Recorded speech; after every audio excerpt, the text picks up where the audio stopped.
कादम्बिनी उल्काधिकार विमर्श नामक राष्ट्रीय संगोष्ठी में आप सभी विद्वज्जनों का हार्दिक स्वागत है, अभिनंदन है। आज इस कार्यक्रम में हमारे मध्य विराजमान हैं आदरणीय योगेश कुमार शर्मा जी। आप श्री लाल बहादुर शास्त्री राष्ट्रीय संस्कृत विश्वविद्यालय नई दिल्ली में वास्तुशास्त्र विभाग में आचार्य हैं।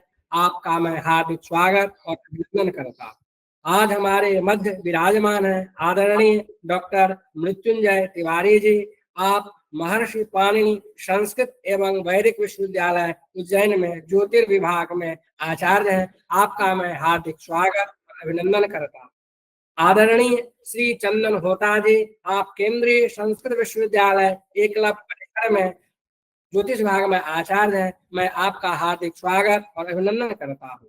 आदरणीय डॉक्टर अनिल कुमार जी, आप केंद्रीय संस्कृत विश्वविद्यालय भोपाल परिसर में ज्योतिष विभाग में आचार्य हैं। आपका मैं हार्दिक स्वागत और अभिनंदन करता हूँ। और आज के मंगलाचरण के लिए हमारे मध्य विराजमान है आदरणीय सत्यव्रत पांडे जी। आप महर्षि पाणिनि संस्कृत वैदिक विश्वविद्यालय उज्जैन में वेद विभाग में आचार्य हैं। आप मंगलाचरण के लिए हमारे मध्य विराजमान हैं। इसका आज के कार्यक्रम के अध्यक्ष आदरणीय प्रोफेसर संतोष कुमार शुक्ल जी हैं। आपका मैं हार्दिक स्वागत और अभिनंदन करता हूं। आपके दिशा निर्देश में ही यह कार्यक्रम प्रवर्तित होता रहता है और इस पटल पर उपस्थित सभी विद्वज्जनों का मैं हार्दिक स्वागत और अभिनंदन करता हूं। आप लोगों की उपस्थिति से ही यह कार्यक्रम गौरव को प्राप्त होता है। अब मैं वैदिक मंगलाचरण के लिए आदरणीय सत्यव्रत पांडे जी से अनुरोध करता हूं, अपने वैदिक मंगलाचरण से इस कार्यक्रम को प्रारंभ करने की कृपा करें।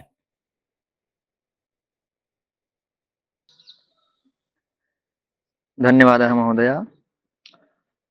ओम श्री गुरुभ्यो नमः। हरिः ओम।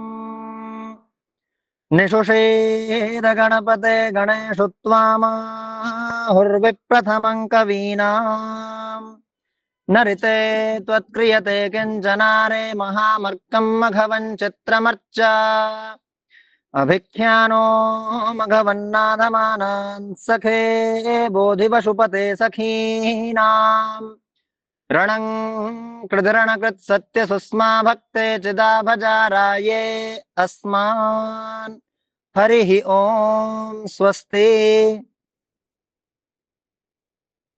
बहुत बहुत आभार सर, आपने वैदिक मंगलाचरण से कार्यक्रम को प्रारंभ किया। अब है व्याख्यान का विषय। आज हमारे मध्य विराजमान है व्याख्यान के लिए आदरणीय योगेश कुमार शर्मा जी। आपसे मैं अनुरोध करता हूं कि आप अपने व्याख्यान से हमें उपकृत करने की कृपा करें। और आदरणीय शर्मा जी।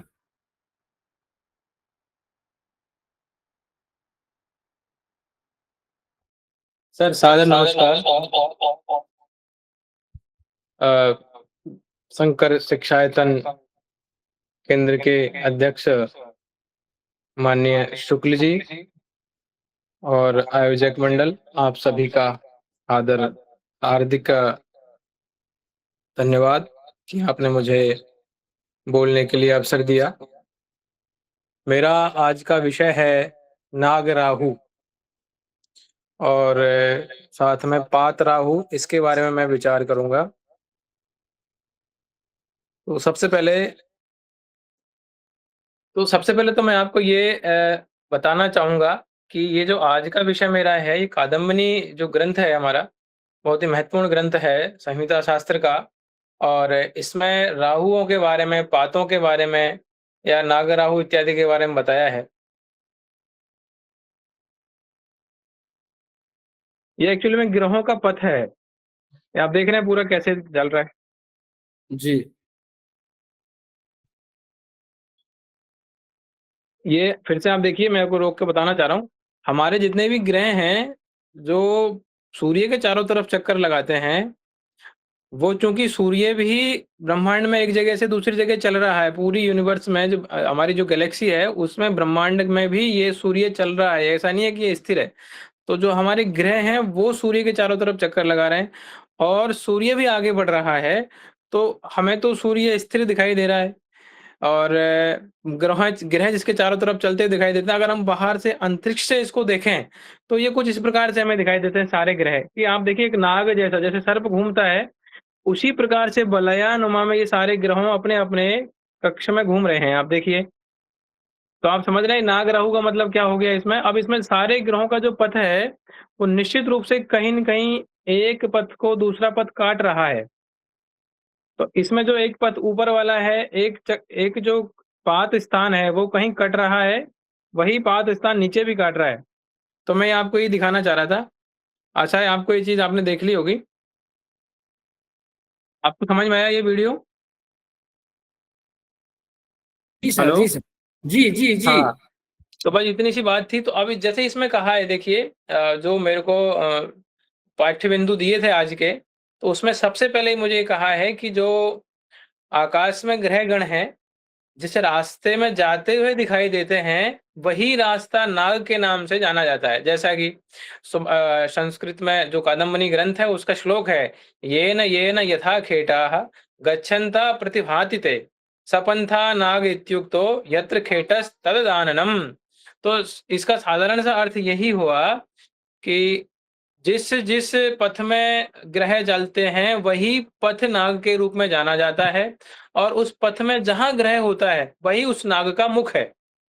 अ, तो ये नाग राहु से संबंधित जो संहिता ग्रंथों में अथवा जो कादम्बनी ग्रंथ में जो पाठ बताए गए हैं, उस पाठ से तात्पर्य यही आप समझें। तो मैं इसको एक बार फिर से आपको स्क्रीन शेयर करके आपको दिखाना चाह रहा हूँ कि ये जो ग्रंथ का जो पाठ्यांश है, वो पाठ्यांश मैं एक बार इसको दिखा देता हूँ आपको। ये जो श्लोक है ये स्पष्ट कह रहा है, जो मैं बात बता रहा था आपको, कि ये न यथा खेटाः गच्छन्त प्रतिभाति ते सपंथा नाग इत्युक्तो यत्र खेटस्तदनाननम। मतलब ये जो जहाँ पे नाग, जिस नागमर खेट अर्थात ग्रह स्थित है वही उसका आनन है, उसका मुख है। ऐसे ही अग्रिम श्लोक में कहा है, खेचराः दिवि यावन्तो नागास्तावन्त एव खेट। अर्थात जितने ग्रह हैं आकाश में उतने ही नाग हैं। और दिवि भुव्यंतरिक्षे च नागानन्त्येपि तेष्ठथा। दिवि अर्थात पृथ्वी और द्यौलोक और अंतरिक्ष में जितने नाग हैं उनमें से अष्टधा 8 प्रकार के नाग जो हैं वो प्रधान है। ये एक तरीके से गृह पथ हैं, ग्रह पथ जो मुख्य प्रकार से ये ही हमारे पृथ्वी द्यौ और अंतरिक्ष में, हालांकि अनंत नाग हैं लेकिन उनमें से भी 8 नाग जो हैं वो बहुत ही महत्वपूर्ण नाग हैं। इसके बाद जो है अब महत्वपूर्ण बारी अब आती है, कहता है कि दक्षिणो राहुरित्युक्तः पातः केतुस्तथोत्तरः। अब हम ये समझिए कि ये जो नाग के बारे में हमने कहा है, इसमें जैसे हम कहते हैं कि सूर्य के चारों तरफ हमारे जो ग्रह हैं वो चक्कर लगाते हैं। अब जैसे पृथ्वी जो है वो सूर्य के चारों तरफ चक्कर लगा रही है, इसको हम सब मानते हैं शास्त्रीय भाषा में। और पृथ्वी के चारों तरफ चक्कर लगाता है चंद्रमा। तो आप देखेंगे जिस मार्ग पे पृथ्वी चल रही है उस मार्ग को चंद्रमा 2 स्थानों पर काटता है, एक ऊपर की तरफ काटेगा, एक नीचे की तरफ काटेगा। तो ये जो कटान बिंदु है यही वास्तव में पात स्थान है और इन्हीं को ही राहु कहते हैं। आपको शायद समझ में आ गया होगा कि जिन स्थानों को चंद्रमा काटता है पृथ्वी के पथ को, वही 2 बिंदु पात स्थान है, उन्हीं को ही राहु कहते हैं। इसी प्रकार से सभी ग्रह परस्पर एक दूसरे के स्थानों को काटते हैं, एक दूसरे के मार्ग को काटते हैं, तो वे क्रमशः पात कहलाएंगे। और वो सब ग्रह उत्तर या दक्षिण, सारे पात जो हैं वो उत्तर या दक्षिण में होते हैं। और जब हम सभी ग्रहों का टोटल करेंगे तो इसमें आगे आएगा, हालांकि वो मेरे इस पार्ट में नहीं है, भाग में नहीं है, लेकिन फिर भी वो 21 प्रकार के पात हैं। 21 मतलब पात कटान बिंदु है जो कि सभी ग्रहों के क्रम से हम गिनेंगे। तो जैसे यहाँ पे लिखा हुआ है राहुरित्युक्तः दक्षिणो पातः, अर्थात उसका जो दक्षिण भाग है वो राहु कहलाता है। केतुस्तथोत्तरः, और केतु जो है वो उसके उत्तर का भाग है। तो ये हर ग्रहों का जो पात स्थान है वो क्रमशः 21 पाताः, ये 21 अर्थात 21 पात स्थान है। राहुर उत्तरतो याति केतुर दक्षिणतो ग्रह। तो राहु जो है उसमें उत्तर के जो उत्तर का जो कटान बिंदु है वह राहु है, और दक्षिण का कटान बिंदु केतु है। तो इसी प्रकार से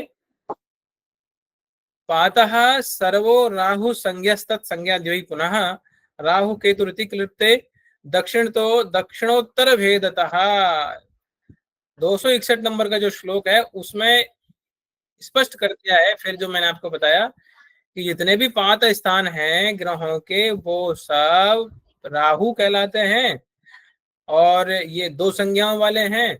उसमें से जो ऊपर का पात है वो केतु है जिसको उत्तर पात कहते हैं, और जो नीचे का पात स्थान है वो दक्षिण पात है उसको राहु कहते हैं। और ऐसे ही 262 जब हम श्लोक देखते हैं तो कहता है पात स्थान स्थोयोर आसन्नयोर गृहो सतः। तो क्रमशः ये जो ग्रहण हमने जो ग्रहण जब पढ़ते हैं तो उसमें यही पातों का स्थान महत्वपूर्ण हो जाता है। ग्रहण क्रम जब हम ग्रहण की चर्चा करते हैं, चाहे सूर्य ग्रहण हो, चाहे चंद्रमा का ग्रहण हो, अथवा जब हम इसमें आगे पढ़ते हैं तो तारा जो ग्रह है हमारे मंगल बुध गुरु शुक्र शनि, इनका भी ग्रहण होता है। इनका भी आगे विशेष चर्चा की हुई है, लेकिन फिर भी यहाँ केवल ग्रहण की बात की हुई है कि जो अत्यंत हमारे को जो स्पष्ट रूप से दिखाई दे जाते हैं वो राहु और केतु के कारण सूर्य और चंद्र ग्रहण है। और वो क्योंकि उनके स्थान अत्यंत नजदीक है, तो जब ग्रहण में इनकी युति होती है तो वह हमारे लिए हमारे समक्ष एक प्रकार से ग्रहण का काल दिखाई देता है। इसी प्रकार से जब हम आगे पढ़ते हैं तो तत्र सूर्य ग्रहे चंद्र ग्रहे चोक्तम शुभाशुभम तारा ग्रहणे सांप्रतम फलम उच्यते। तो जिस प्रकार से सूर्य और चंद्र ग्रह का ग्रहण कहा गया है शुभ और शुभ के रूप में, उसी प्रकार से ताराओं का भी ग्रहण होता है। अब यहाँ पर 2 बात कही है कि जो ग्रहण है वो किसका हुआ और जो ग्रहण करेगा वो कौन करेगा। तो जब हम पात स्थान में देखते हैं, जैसे हम हमारे समक्ष जो दैनिक जीवन में आते हैं वो सूर्य और चंद्र ग्रहण आते हैं। तो जब हम सूर्य ग्रहण की बात करते हैं तो सूर्य ग्रहण होता है अमावस्या में। नहीं, सूर्य ग्रहण होगा अमावस्या में। तो अमावस्या में ऐसी स्थिति होती है कि सूर्य और चंद्रमा एक राशि अंश कला विकला पर स्थित होते हैं। तो जब उनका हम पृथ्वी से देखेंगे तो सीधे एक बिंदु पर नजर आते हैं। तो राहु और केतु का अगर अंतर अत्यंत कम है, उसके व्यास से भी कम अगर अंतर हो जाता है, तो निश्चित रूप से उस जगह पर, उस अक्षांश पर ग्रहण हमें दिखाई देता है। और इसी प्रकार से जब हम पूर्णिमा को देखते हैं तो पूर्णिमा में चूंकि आकाश में चंद्रमा पूर्ण रूप से दिखाई देता है, पूरा दिखाई देता है, लेकिन कहीं न कहीं पृथ्वी की छाया जिसको हम देखेंगे कि छाया जब तक चंद्रमा पे नहीं गिरेगी जब तक ग्रहण नहीं होगा। लेकिन अगर ये ठीक एक सीध में आ जाते हैं, मतलब इनका शरांत हो जाता है, तो पृथ्वी की छाया जो है वो अनंत आकाश में विचरती है। लेकिन अगर ये छाया चंद्रमा पे गिर जाती है तो चंद्रमा चूंकि पूर्णिमा वाले दिन आकाश में पूरा दिखाई देता है, तो वह हमें दिखना बंद हो जाता है। तो इसलिए हमने कहा ग्रहण हो गया। तो जब सूर्य ग्रहण होता है, उस ग्रहण में सूर्य और पृथ्वी के बीच में चंद्रमा आ जाता है। इसी प्रकार से जब चंद्र ग्रहण होता है तो पृथ्वी और चंद्रमा जो है उसके बीच में जो बाधा उत्पन्न करती है वह है पृथ्वी की छाया। तो पृथ्वी की छाया से चंद्रमा का जो बिंब है वो दिखना बंद हो जाता है। तो वो हो गया चंद्र ग्रहण। तो वास्तव में ये राहु और केतु का जब हम संस्कार करते हैं गणित दृष्टि से, तो हमें ग्रहण की स्थिति का पता लग सकता है। उसी के बारे में इसमें कहा गया है। जो पात राहु की चर्चा की है, नाग राहु की चर्चा की है, और इवन जब हम आगे बढ़ते हैं इस ग्रंथ में तो सभी प्रकार के जो बिंब जो आकाश में तारे के रूप में दिखाई देते हैं हमें, उन सब का भी ग्रहण होता है। उन सब का फल भी कहा है। आगे मेरे से आगे जो भी बिंदु जिनको दिया होगा वो आपको समझाएंगे। तो मुझे लगता है कि कादम्बनी ग्रंथकार ने एक एक बिंदु का स्पष्ट रूप से बहुत रिसर्च करके हमारे सामने व्याख्यान किया है और बताया है। और यह ग्रंथ निश्चित रूप से समाज के लिए लोकोपकारी होगा यदि इस पर बहुत रूप से रिसर्च किया जाए, अन्वेषण किया जाए।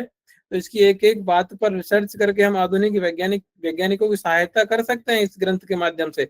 बहुत अच्छा इसमें रिसर्च है। तो इतना ही कह करके आज का आयोजक मंडल को, समस्त लोगों को मैं प्रणाम करता हूँ।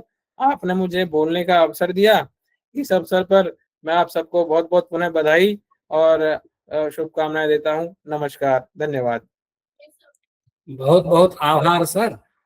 आपने अपने समय सीमा में व्याख्यान को उपस्थापित किया और नागरा जो रास्ता है उसको स्थापित किया आपने। आपके प्रति मैं धन्यवाद ज्ञापित करता हूँ। अब हम आदरणीय चंदन होता जी से निवेदन करता हूं कि आप अपने व्याख्यान से हमें उपकृत करने की कृपा करें।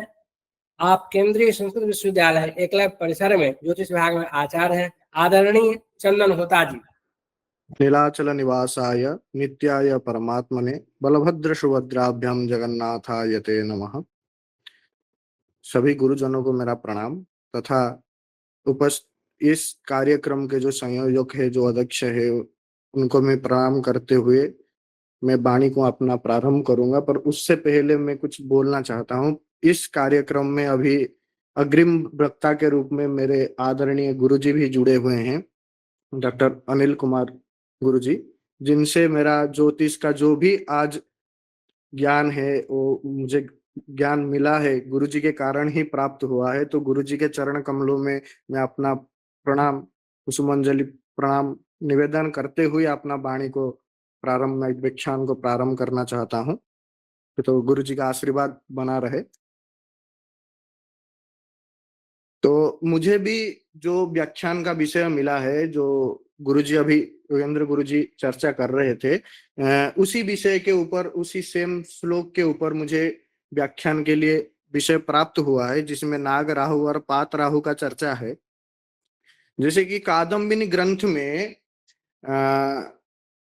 4 राहु के विषय में वर्णना प्राप्त होते हैं, जिसमें सबसे पहले तो जिस अध्याय का विषय है उसमें 6 षड़भाव के विषय में चर्चा हुआ है, जिसमें राहु है, केतु है, तारा है, दिग्दाह है, पांशु है, वर्षा है, भूकंप है।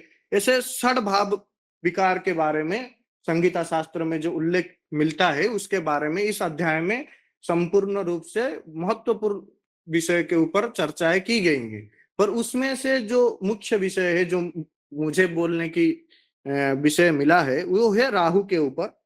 तो राहु इस शास्त्र में, इस कादम्बिनी ग्रंथ में 4 प्रकार के राहु के बारे में चर्चाएं मिलती है, जो वर्णना किया गया है इस शास्त्र में। उसमें से मुझे 4 राहु में से मुझे 2 राहु के बारे में व्याख्यान देने की बोला गया है। जैसे एक है नाग राहु, दूसरा है पात राहु। तो 4 राहु में एक है कील राहु, एक है स्वर्वानु राहु, तीसरा है नाग राहु और चौथा है पात राहु। तो सबसे पहले हम जो नाग और पात के बारे में गुरुजी ने बताया कि नाग कैसे भ्रमण करते हैं, जो शास्त्र में बताया जाता है, जैसे संगीता शास्त्र खासकर कादम्बिनी ग्रंथ में बताया गया है, जहां ग्रह गति करते हैं उसको नाग का संज्ञा दिया गया है इस शास्त्र के। एना एना कथा खेटा एना एना यथा खेटा गच्छन्त प्रतिभान्ति ते स्वपंथा नाग इत्युक्ते। उस पंथा को नाग बोलते हैं जहां जहां ग्रह गति करते हैं। पर सिद्धांत शास्त्र के अगर हम चलेंगे तो वहां पे भी ग्रहों का जो मार्ग है उसको विमंडल वृत्त के नाम से बताया गया है। चंद्रादि जितने भी ग्रह है वो विमंडल वृत्त में भ्रमण करते हैं, और सूर्य का जो भ्रमण मार्ग है उसे क्रांति वृत्त कहा गया है। और इसमें भी यह है क्रांति वृत्त का कैसे बनाना है, कहाँ उसका पृष्ठ केंद्र होगा। जैसे कदम्ब स्थान से हम क्रांति वृत्त को निर्माण करते हैं नवत्यंश व्यासार्ध में, और विमंडल वृत्त विकदम को अपना पुष्ट केंद्र मानते हुए, जैसे ग्रहों का सर होते हैं, सभी ग्रहों का सर होते हैं, उस सर को निर्धारित करते हुए ग्रहों का विकदम्ब निर्माण किया जाता है। और सभी ग्रह, चंद्रादि इतने भी ग्रह है, वो विकदम्ब में, विमंडल वृत्त में भ्रमण करते हैं। और शास्त्र में यही बताया जाता है क्रांति वृत्त और विमंडल वृत्त का जो 2 संपात है उसको हम पात कहते हैं। एक पात को राहु संज्ञा दी जाती है और दूसरे पात को केतु की संज्ञा दी जाती है। और राहु और केतु ये दोनों जो संपात है, ग्रहों उसके उत्तर में और दक्षिण में भ्रमण करते रहते हैं। यही चर्चा संहिता शास्त्र में भी, मतलब कादम्बिनी ग्रंथ में भी वर्णना प्राप्त हुआ है। पातः सर्वे राहु संज्ञक, राहु संज्ञक पातः सर्वे, जो पात है वो सब राहु संज्ञक है, परंतु उसको दो विभाजन किया गया है। एक है एक राहु और दूसरे को केतु संज्ञा दिया गया है, और एक दूसरे राहु और केतु एक दूसरे के संपूर्ण विपरीत रहते हैं संपात में, और उत्तर में और दक्षिण में सारे ग्रह उसके विचरण करते हैं, जो यहाँ वर्णना की गई है शास्त्र में। और उसमें और क्या बताया गया है कि जितने ग्रह है उतने ही नाग है, मतलब जितने ग्रह रहेंगे आकाश में, नभ में, उतने ही नाग रहेंगे। क्यों? क्योंकि ग्रह के पथ को ही नाग का संज्ञा दी गई है, मतलब जितने ग्रह रहेंगे उनका मार्ग रहेगा। इस कारण से वो यहाँ बताया गया है कि जितने भी ग्रह रहते हैं आकाश में, और ग्रहों का जो पथ रहता है, तो उसके कारण उसको जितने ग्रह है उतने ही नाग है, ऐसा वर्णना संहिता शास्त्र में बताया गया कादम्बिनी ग्रंथ में। पर उसमें मुख्य रूप से 8 को वो ले लिए हैं, जैसे अष्टकुल नाग के रूप में जो हमारे पुराण इत्यादि में वर्णना होता है, उसको हिसाब से भी हम जो प्रचलित है 8 नाग है, अष्टकुल नाग है, तो उसमें से 8 प्रसिद्ध है ऐसे बोल के वो 8 का नाम ले लिए हैं। पर उसमें और भी चीजें आगे जो सार बताए हैं कि जो भ्रमण करते रहते हैं ग्रह अपना नाग पे, मतलब अपने वृत्त पे, अपने विमंडल पे या नाग पे, उसमें भ्रमण करते समय उनमें से परस्पर में क्या होता है, संपात होता रहता है। उस संपात से ऊपर और नीचे संपात होते रहते हैं। तो संपात कितने होते हैं? संपूर्ण रूप से 21 संपात होते हैं, ऐसा कादम्बिनी ग्रंथ में बताया गया है, ऐसा वर्णना प्राप्त होता है। और उसके आगे जाते हुए वो ग्रहों की पात स्थान के बारे में, जो राहु और केतु के नाम पे संपूर्ण रूप से शास्त्र में बताया गया है कि राहु क्या है और केतु क्या है, तो उसके आगे वो वर्णना करते हुए जा रहे हैं ग्रहण के विषय में। जैसे ग्रहण के विषय में हम जानते हैं संपूर्ण रूप से, जब सूर्य के समीप कोई ग्रह आता है तो उसको हम ये बोलते हैं, ग्रह के जब सूर्य के अति निकटतर होता है तो अस्त हो जाते हैं ग्रह, और जब चंद्रमा के अति समीप होते हैं तो समागम होता है, और पंच तारा ग्रह अगर अति समीप होते हैं तो उनमें से युद्ध हो जाता है। हम ये सिद्धांत शास्त्र का भी विषय है, चार प्रकार के युद्ध होते हैं, वो भी वर्णना किया गया है। पर इसमें यह वर्णना किया गया है कि अगर वो पंच तारा ग्रह इन पातों के अति समीप होते हैं, राहु और केतु में अति समीप होते हैं, तो उनमें भी ग्रहण की संभावनाएं होती है। जैसे ग्रहण तो हर किसी में होंगे, सूर्य और चंद्रमा हमको प्रत्यक्ष रूप से दिखाई देते हैं, इसलिए हम उनको मानते हैं, उस चंद्र ग्रहण को और सूर्य ग्रहण को हम मानते हैं। अमावस्या और पूर्णिमा के दिन जब सराभाव होता है, उत्तर दक्षिण सराभाव, पूर्व पश्चिम सराभाव, जब सराभाव होता है तब ग्रहण की स्थितियां उत्पन्न होती हैं, ऐसे वर्णना किया गया है। पर पंच तारा ग्रहों के भी उनके साथ साथ ग्रहण होते हैं, पर वो प्रत्यक्ष रूप से हम दिख नहीं पाते, हमको दिखने को नहीं मिलता है, इसलिए हम उसको प्रचलित में वो नहीं है, परंतु उसका प्रभाव है जो आगे शास्त्र में आगे बताया गया है इस कादम्बिनी ग्रंथ में, कि मंगल में जब ग्रहण लगता है तो क्या प्रभाव होता है, कहाँ कहाँ वो प्रभावित होते हैं, किस किस प्रदेश प्रभावित होता है, उस हिसाब से वो आगे संपूर्ण रूप से अपना व्याख्यान प्रस्तुत किए हैं कादम्बिनी ग्रंथ में।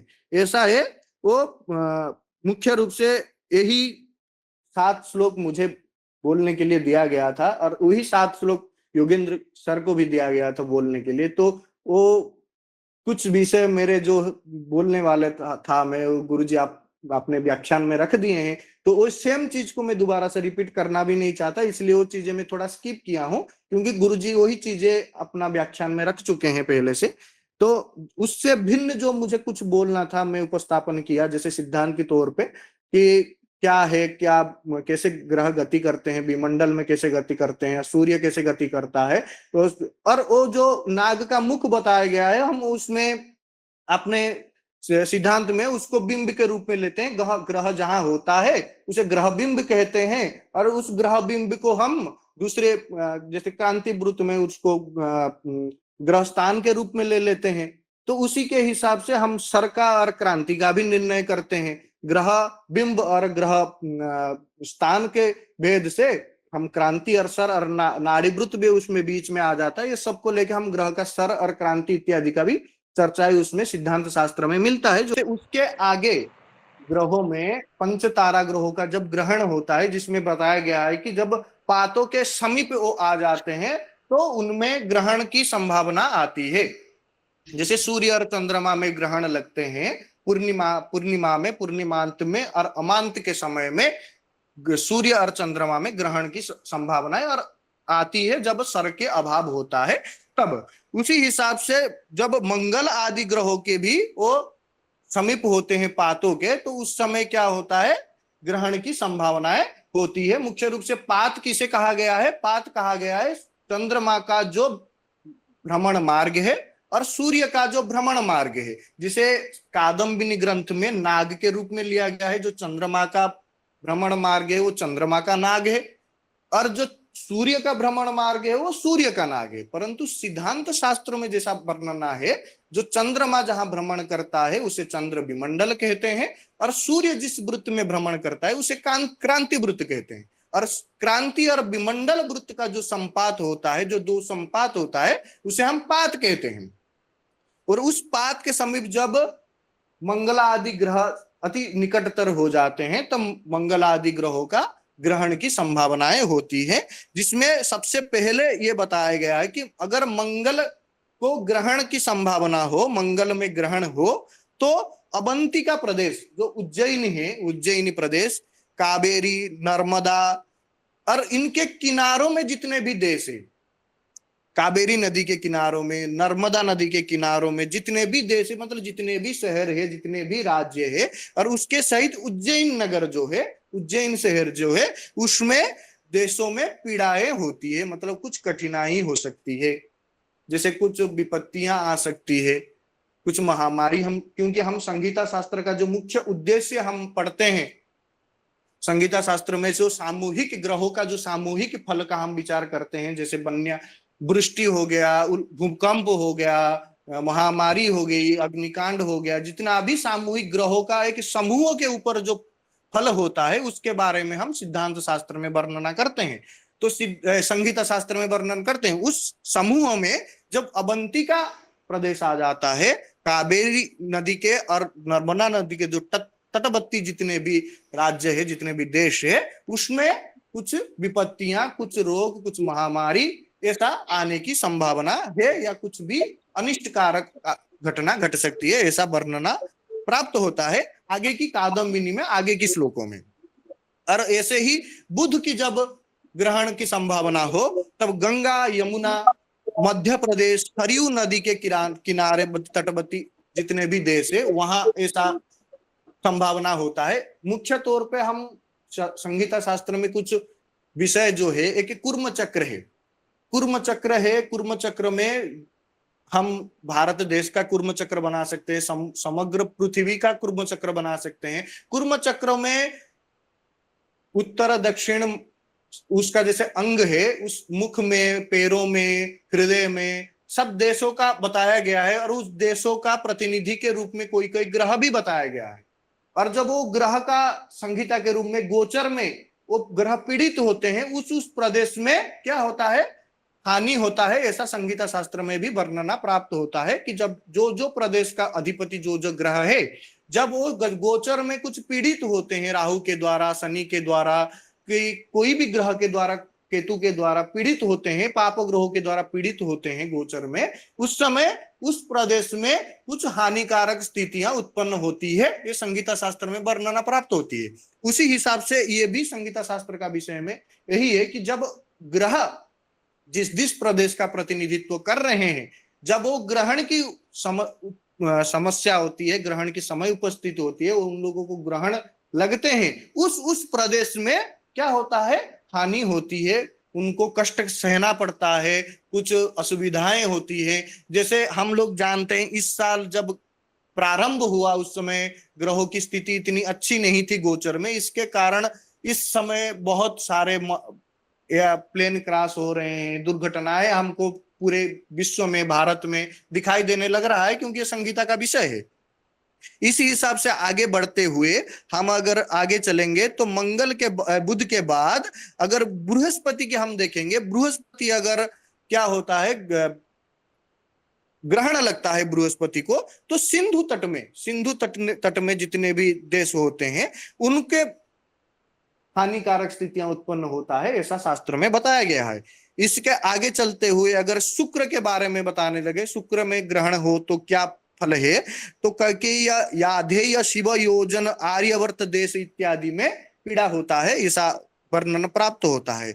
आगे जाते हुए शनि के बारे में बताया जाता है, जब शनि में ग्रहण लगता है तो आबू अरावली प्रदेश इत्यादि, पुष्कर के आसपास, सौराष्ट्र, मरु प्रांत इत्यादि में, मतलब मरु प्रांत मतलब मारवाड़ देश जो जयपुर में है, मारवाड़ देश, तो वहां पीड़ित होने की संभावनाएं प्राप्त होती हैं, जो कि ग्रहण के बारे में, ग्रहण की विषय में कादम्बिनी ग्रंथ में पंडित विद्यावाचस्पति पंडित मधुसूदन ओझा जी ने स्पष्ट रूप से निर्णय किए हैं। और वो ये शास्त्र संहिता शास्त्र में बहुत उत्कृष्ट ग्रंथ है, जिसको हम अध्ययन के रिसर्च कार्य में लगाते हुए आगे इसको बहुत आगे ले जा सकते हैं। पर इसमें अभी निरीक्षण की, समीक्षण की, अनुसंधान की बहुत आवश्यकता है।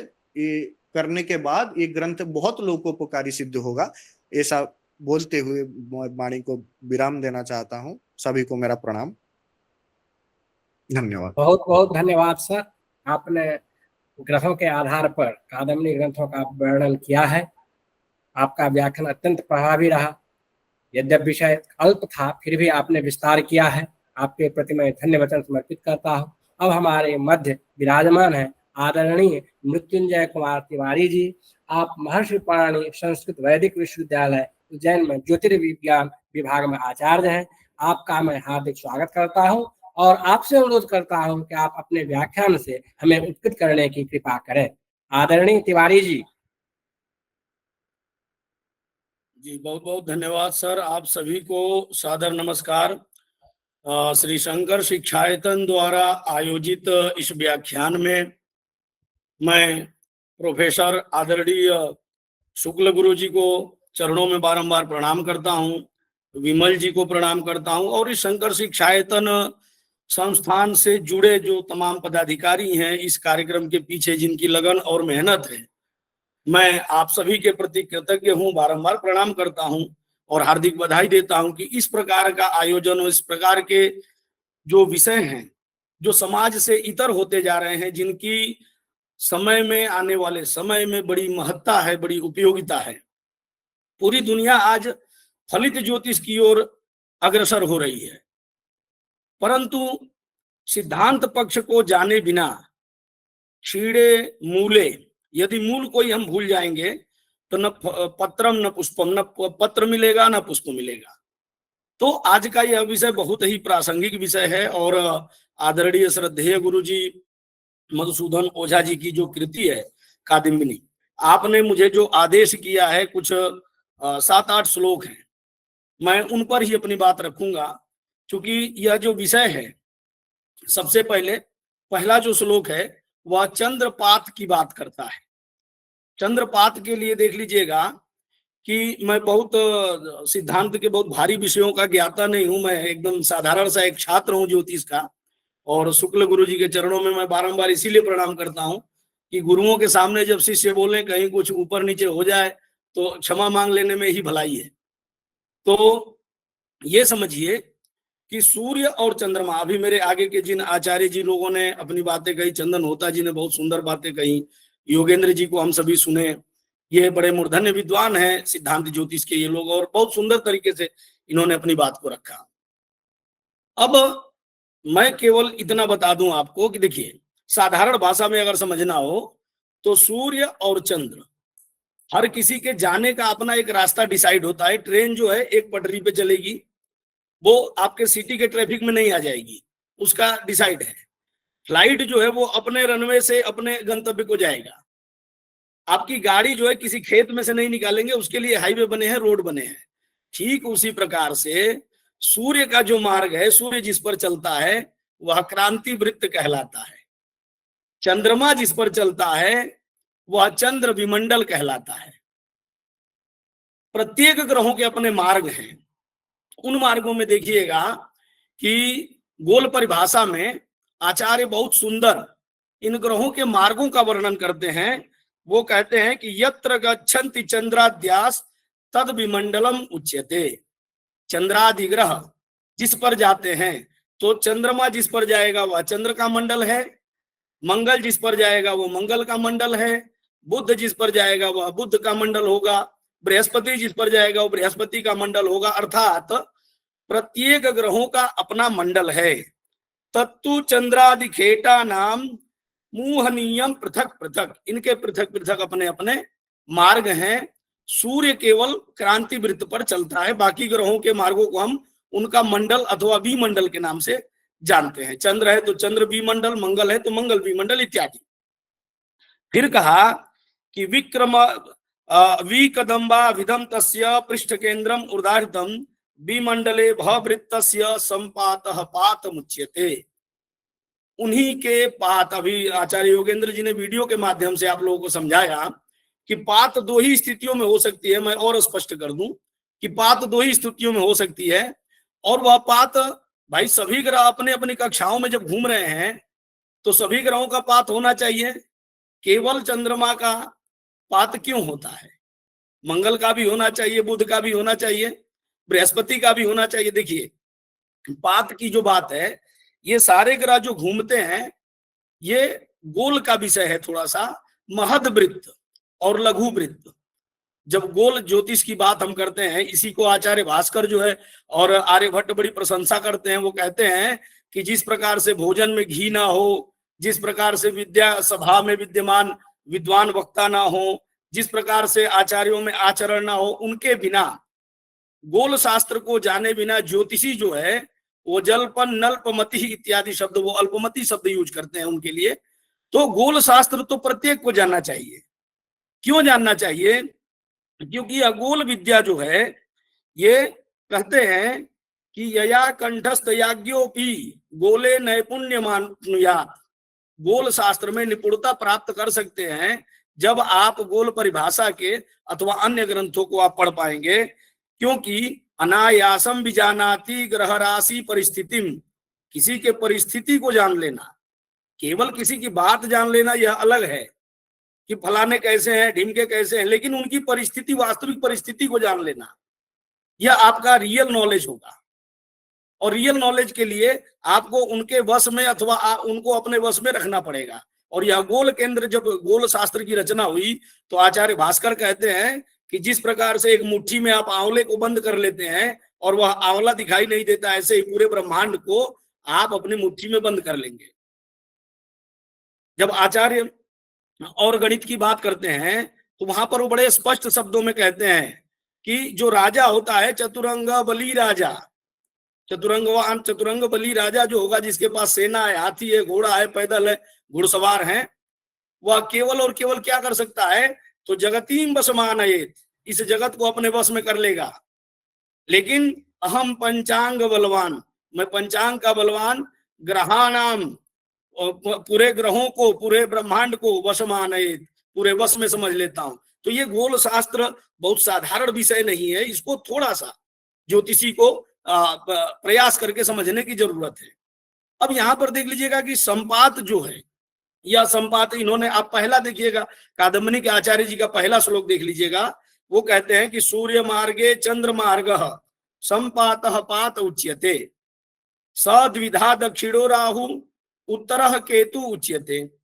अब ये जो महद वृत्त और गोल वृत्त की बात है, तो सूर्य जिस पथ पर चलते हैं वह तो क्रांति वृत्त हो गया, यह महद वृत्त है। और चंद्र जिस मार्ग पर चलते हैं वह चंद्र विमंडल है।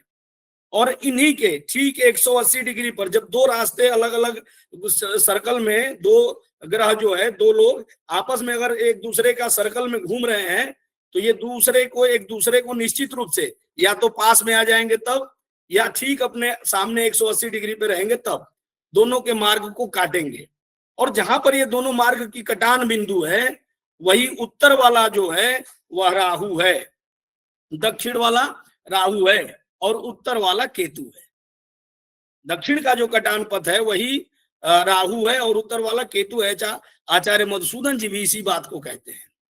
इसके अतिरिक्त देख लीजिएगा कि रविन मार्गे वहम राहु पश्चिमाप अनुगच्छति। अच्छा, यह जो संपात को उन्होंने कह दिया पहले श्लोक में कि पात जो है, तो पात वस्तुतः होता क्या है भाई? सूर्य और चंद्रमा की जो क्रांति है, सूर्य और चंद्रमा की क्रांति यदि आपस में समान हो जाए, भाई ग्रहों की दो क्रांति होगी, या तो वो दक्षिण की ओर झुक के चलेगा या उत्तर की ओर झुक के चलेगा। इसी को आप देखिएगा कि लोक भाषा में, लोक में आप किसी भी जगह का आपको सूर्योदय सूर्यास्त साधन करना है, पंचांग आप बना रहे हैं, तो सबसे पहले जरूरत पड़ती है कि सूर्य की क्रांति क्या है। सूर्य दक्षिण गोल में है कि उत्तर गोल में है? मेषादि उत्तरो गोला तुलादौ दक्षिण स्मृता। तो अगर वो उत्तर गोल में है तो उत्तर क्रांति होगी, दक्षिण गोल में है दक्षिण क्रांति होगी। और यह पात जो है, यही पात, इसी को सूर्य सिद्धांत में आचार्य जी कहते हैं कि यह महापात है। यह पात नहीं है, यह महापात है। वह महापात कैसा है? तो कहा कि पातयति लोकानाम अमंगलान इति महापातः। पातयति लोकानाम अमंगलान इति पातः। जो लोक में अमंगल करने वाला है, अकल्याण करने वाला है, वही पात है। फिर कहा कि महत चासौ पातः, और इसका जो पात है वो महान है, इसीलिए कहा महत चासौ पातः महापातः, वह महापात है। यह महापात जो है सूर्य चंद्र के क्रांति साम्य होने पर, दोनों की क्रांति जब एक हो जाए तभी ये बात होती है। तो सूर्य चंद्र की क्रांति साम्य होने पर ही ये इस प्रकार की स्थितियां प्राप्त होती हैं जब ये पात का निर्माण होता है। इसीलिए इसका दूसरा नाम जो है एक क्रांति साम्य भी है, केवल पात नहीं है, इसका दूसरा नाम क्रांति साम्य भी है। अब देख लीजिएगा कि इसी में आचार्य जी जो कहते हैं, अच्छा इस पात का स्वरूप कैसा है? तो सूर्य सिद्धांत में लिखा है कि यह जो पात है, यह जो महापात है, इसका स्वरूप कैसा है? तो इस स्वरूप में कहते हैं कि स कृष्णो दारुण वपुर लोहिताक्षो महोदरः सर्वानिष्ट करो रौद्रो भूयो भूयः प्रजायते। वह जो है काले कलर का है, कृष्ण वर्ण का है।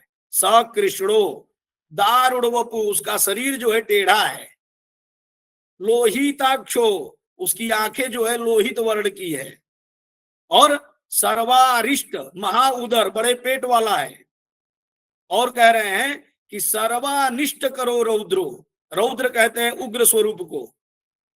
कोई जब गुस्सा होता है तो कहता है मेरा रौद्र रूप अभी नहीं देखे हो। तो कहा कि भाई सर्वानिष्ट करो, वो सभी प्रकार के अनिष्टों को करने वाला। यह महापात शुभ नहीं है किसी भी परिस्थिति में, इसीलिए यह महापात है, क्योंकि इसको अशुभ की संज्ञा दी गई है ना। सर्वानिष्ट करो रौद्रो, और कहा भूयो भूया प्रजायते, बार बार पैदा हो जाता है, बार बार जन्म लेता है। तो यह जो पात है जब सभी प्रकार का अनिष्ट करने वाला है, तो यहां पर जब बात आ गई कि भाई सूर्य और चंद्रमा से ही पात का निर्माण होता है, वह जो दक्षिण वाला पात है वो राहु कहलाएगा और उत्तर वाला पात केतु कहलाएगा। एक बात थोड़ा सा मैं और यहाँ पर क्लियर कर दूं कि सभी ग्रहों के अपने पात होते हैं। योगेंद्र जी पहले ये बात कह चुके थे कि सभी ग्रहों के अपने पात होते हैं। इसका मतलब ये हो गया कि 6 राहु होते हैं और 6 केतु होते हैं। भाई आपके 7 ग्रह है ना, सूर्य चंद्र मंगल बुध गुरु शुक्र शनि, यहां तक तो ग्रह हैं। तो ये 7 ग्रहों के, चंद्रमा के तो आपने राहु केतु गिन लिए, लेकिन बाकी ग्रहों का कौन गिनेगा? तो इसका मतलब ये है कि 6 राहु और हैं और 6 केतु और हैं। और ये मैं कल्पना नहीं बता रहा हूं, सिद्धांत तत्व विवेक, सिद्धांत तत्व विवेक कमलाकर भट्ट जी की बहुत अच्छी ग्रंथ है सिद्धांत की, आप पढ़िए। उन्होंने बुध के भी पात को साधन किया है, बुध का भी राहु बताया है, मंगल का भी राहु बताया। बिल्कुल, जब भाई पात का नाम ही आपने दे दिया राहु, तो मंगल का भी राहु होगा, सूर्य का भी राहु होगा, सभी का होना चाहिए। परंतु यहां पर जो लोक व्यवहार में आप आते हैं, वो लोक व्यवहार केवल और केवल चंद्रमा के पात से चलता है। आगे के श्लोकों में आचार्य जी ने जो बात किया है वही किया है कि चंद्रपात से ही सूर्य ग्रहण का आप गणना साधन करते हो अथवा चंद्र ग्रहण का करते हो, दोनों ही परिस्थितियों में केवल और केवल चंद्रपात की ही गणना आप करते हैं। किसी अन्य ग्रह के पात की गणना क्यों नहीं होती है? ये हम सभी जानते हैं कि जो हमारा यह पृथ्वी है, जिस पृथ्वी पर हम निवास करते हैं, इस पृथ्वी के सबसे नजदीक ग्रह अगर कोई है तो चंद्रमा है, और चंद्रमा का ही सबसे ज्यादा इफेक्ट इस धरती पर पड़ता है, किसी और ग्रह का उतना ज्यादा नहीं पड़ता है। और इसीलिए आप देख लीजिएगा कि जब आप गर्भ में आते हैं ना पहले दिन, तो जिस दिन आप गर्भ धारण करते हैं, गर्भ धारण से ही गर्भाधान संस्कार शुरू होता है। गर्भाधान संस्कार के मुहूर्त हैं, जात कर्म संस्कार के मुहूर्त हैं, नामकरण संस्कार के मुहूर्त हैं, विवाह के मुहूर्त हैं। तो जो 15 संस्कारों के मुहूर्त हैं वह सब चंद्र आधारित हैं। आप अपने जीवन में जो गोचर देखते हैं कि मेरा शुभाशुभ फल कैसा होगा, आप उसी चंद्र पर आधारित हैं। आप कोई कार्य करने जाते हैं, अपना बल देखते हैं कि मेरे राशि का बल कैसा है, वह चंद्र आधारित है। आपका यहाँ तक कि जो नामकरण किया जाता है, आपको बुलाने का जो नाम है, ज्योतिषी लोग भयात और भवों की गणना करके चंद्र आधारित करते हैं। आपके ऊपर कौन सी महादशा चल रही है, कौन से ग्रह का प्रकोप है, यह जानने के लिए भी नक्षत्र आधारित है। पराशर मुनि इसी बात को तो कहते हैं उड्डुदाय प्रदीपाख्यम, मैं उड्डुदाय नक्षत्रों की गणना करने वाला जो दशा है, मैं उसकी बात कर रहा हूं। तो इसका मतलब ये हो गया कि जितनी भी आपके लोक व्यवहार हैं, जितने भी आप मुहूर्त, आप दुकान खोलने का मुहूर्त लगा लीजिए, ऑफिस खोलने का मुहूर्त लगा लीजिए, विद्यारंभ का मुहूर्त लगा लीजिए, कोई भी मुहूर्त ले लीजिए, सब चंद्र आधारित हैं। और जितनी आप अभी कुछ दिन बाद जो है वो आश्विन पूर्णिमा आने वाली है, तो आश्विन पूर्णिमा को लोग जो है छत पर खीर रख के और उसमें अमृत टपकाते हैं। तो अमृत जो टपकता है वह चंद्र से ही टपकता है। क्यों? चंद्रमा का सबसे ज्यादा इफेक्ट इस पृथ्वी वासियों को और जीव जंतु वनस्पतियों को मिलता है। 2 पक्ष होते हैं, शुक्ल पक्ष और कृष्ण पक्ष। वह शुक्ल पक्ष जो होता है ना, आप तो प्रसन्न होते ही हैं, चांदनी रात होती है, आप मनुष्य प्रसन्न होता है, यहाँ तक कि जीव जंतु पशु पक्षी सब प्रसन्न होते हैं। पूर्णिमा की बात होती है, चंद्र कलाओं की बात होती है। कृष्ण पक्ष में आप देख लीजिए अमावस पड़ता है, अमावस में आपका मन व्यग्र रहता है, पूर्णिमा में आपका मन प्रसन्न रहता है। अमावस के दिन लोग खा पी के जल्दी सो जाते हैं, पूर्णिमा के दिन बाहर चांदनी हवा में और चांदनी में बैठते हैं। इसका कारण क्या है? क्योंकि हमारा जो संपूर्ण जीवन है, यह मैं एक पक्ष की बात किया, केवल मानव जीवन के व्यवहार पक्ष की बात किया। आप फलित ज्योतिष में चले जाइए, फलित ज्योतिष के जितने भी राजयोग हैं, जितनी भी वस्तुएं हैं, वह सब कुछ चंद्र आधारित है। और यही चंद्रमा से आपके सभी प्रकार की गणनाएं, सभी प्रकार के विषय वस्तुओं का ज्ञान होता है। फलित ज्योतिष की आवश्यकता क्यों है? आचार्य के अगले श्लोक को देख लीजिएगा, मधुसूदन ओझा जी के, आचार्य जी की, कि रविन मार्गेन महम राहु पश्चिमा अनुगच्छति तीसरा कला सार्ध दशा विकला गतिराहनि की। कहा कि सूर्य का जो मार्ग है, अच्छा, जब सूर्य जो है ना, देख लीजिएगा, सूर्य हमेशा, ग्रहों में 3 प्रकार के ग्रह हैं, थोड़ा सा इसको समझ लीजिए। 3 प्रकार के ग्रह हैं। सूर्य और चंद्रमा जो है ये प्रकाशक ग्रह हैं, प्रकाशक ग्रह हैं, इनके पास अपना प्रकाश है।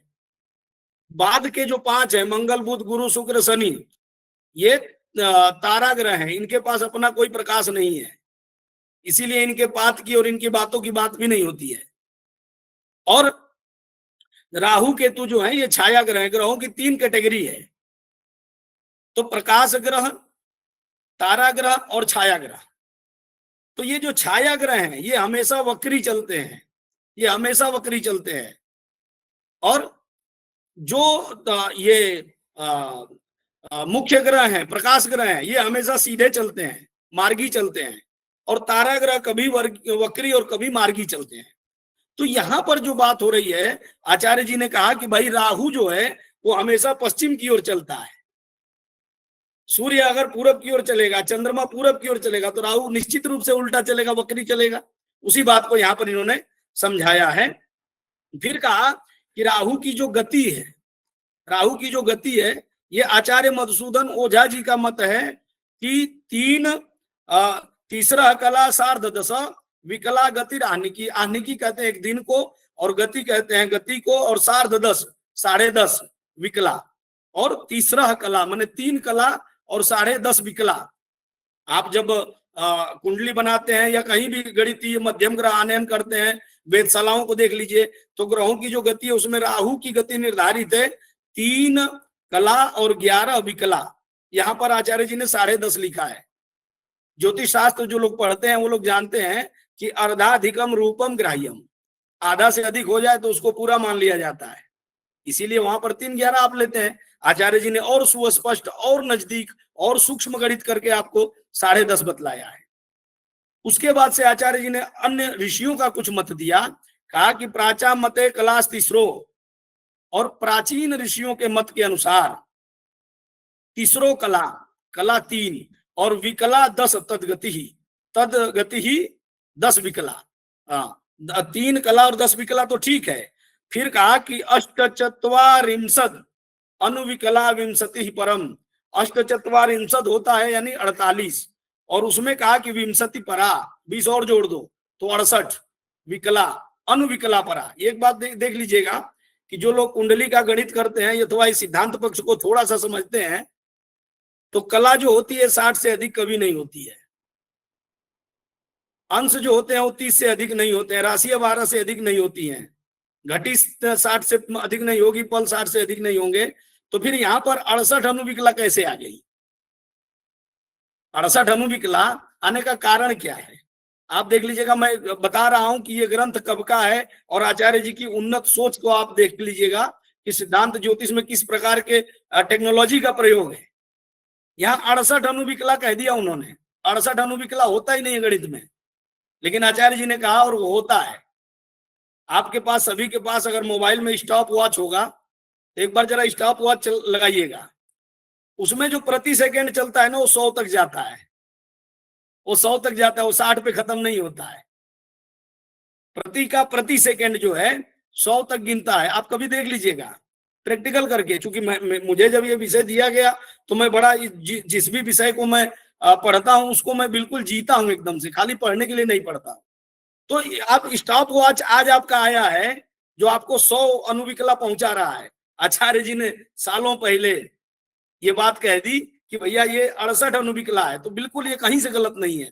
दूसरा देख लीजिएगा कि जो छाया ग्रह है, तो छाया ग्रह में कहा कि भैया राहु केतु जो है वो छाया ग्रह है, ठीक है, बहुत अच्छी बात है। तो ये छाया ग्रह जो है राहु केतु, वो चंद्र के पात की ही गणना है, बाकी ग्रहों के पात की गणना नहीं है, ये भी क्लियर है। तो ये जो कई लोग कहते हैं कि ये काल्पनिक है, राहु केतु जो है आकाश में काल्पनिक मान लिए गए हैं, ठीक है, मान लिए गए, मना नहीं है। अगर काल्पनिक मान लिए गए होते तो आचार्य मधुसूदन ओझा जी जैसा व्यक्तित्व यहाँ पर राहु केतु को इतना अधिक अधिक इस विषय को नहीं बढ़ाते। लेकिन इसका मतलब ये देख लीजिएगा, एक चीज और बता दूं मैं, गणित में कभी कुछ काल्पनिक नहीं होता। माना कि x का मान y है, माना ना आपने, और आंसर भी परफेक्ट आता है।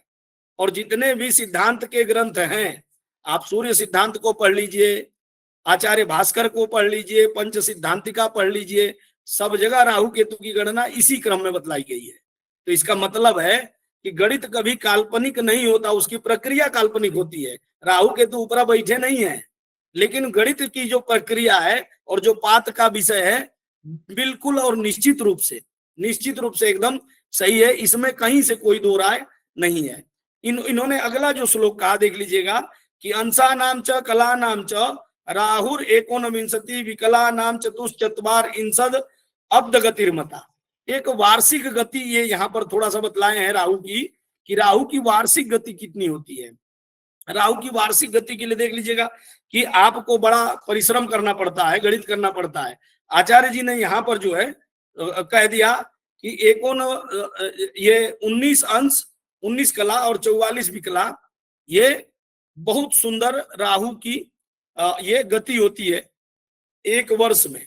एक वर्ष में 365 दिन होते हैं, और 365 माने उसमें 365 दिनों में राहु जो है 19 अंश और 19 कला और 44 विकला चलता है। आप सोच लीजिएगा कि हमारा साइंस, हमारा विज्ञान कितना उन्नत था कि ग्रह जो आकाश में देख रहे हैं उसकी तो गति बता दिया, जो नहीं दिख रहे हैं, जो छाया है, परछाई है, उस परछाई की भी गति निकाल के रख दिया आचार्य जी ने।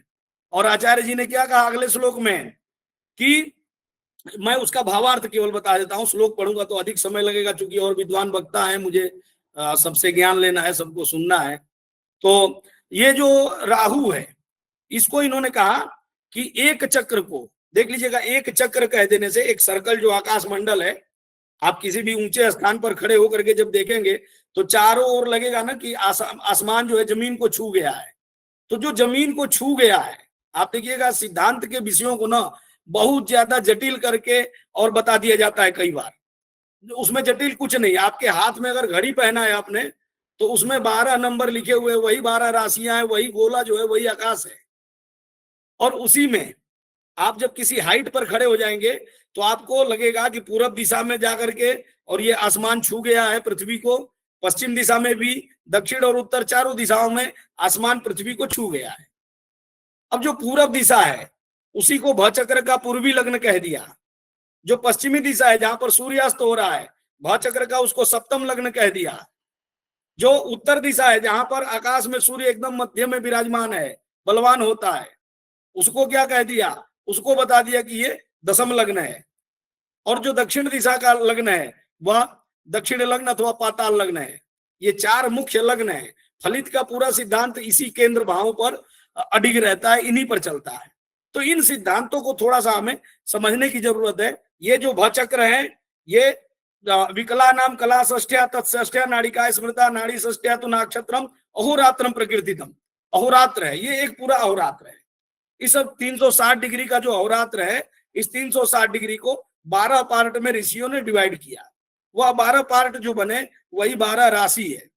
उन 12 राशियों को भी इन्होंने एक राशि को 30 अंश में विभाजित कर दिया। तो इस तरह से 360 डिग्री पूरा बट गया।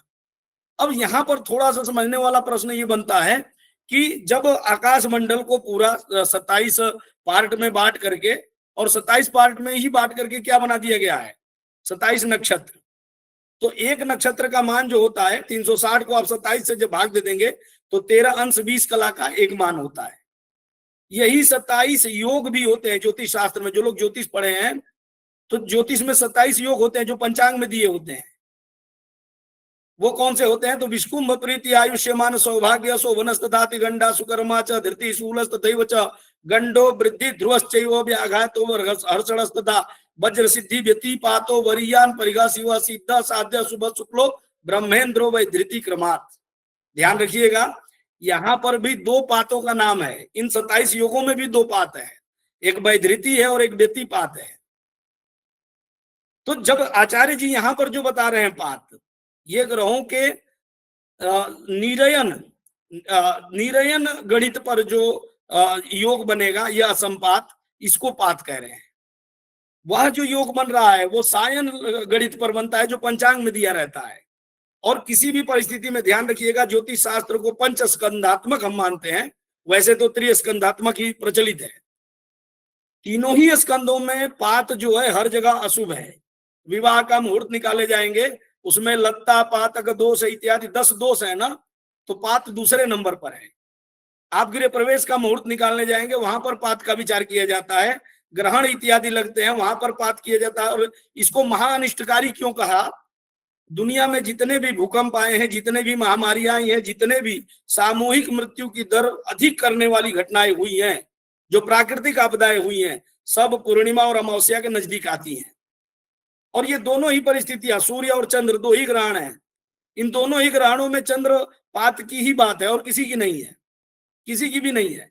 और ऐसी परिस्थिति में यह पात जो है महाअनिष्टकारी है, क्योंकि उस समय प्राकृतिक आपदा और इन चीजों के आने की संभावनाएं सबसे अधिक रहती है।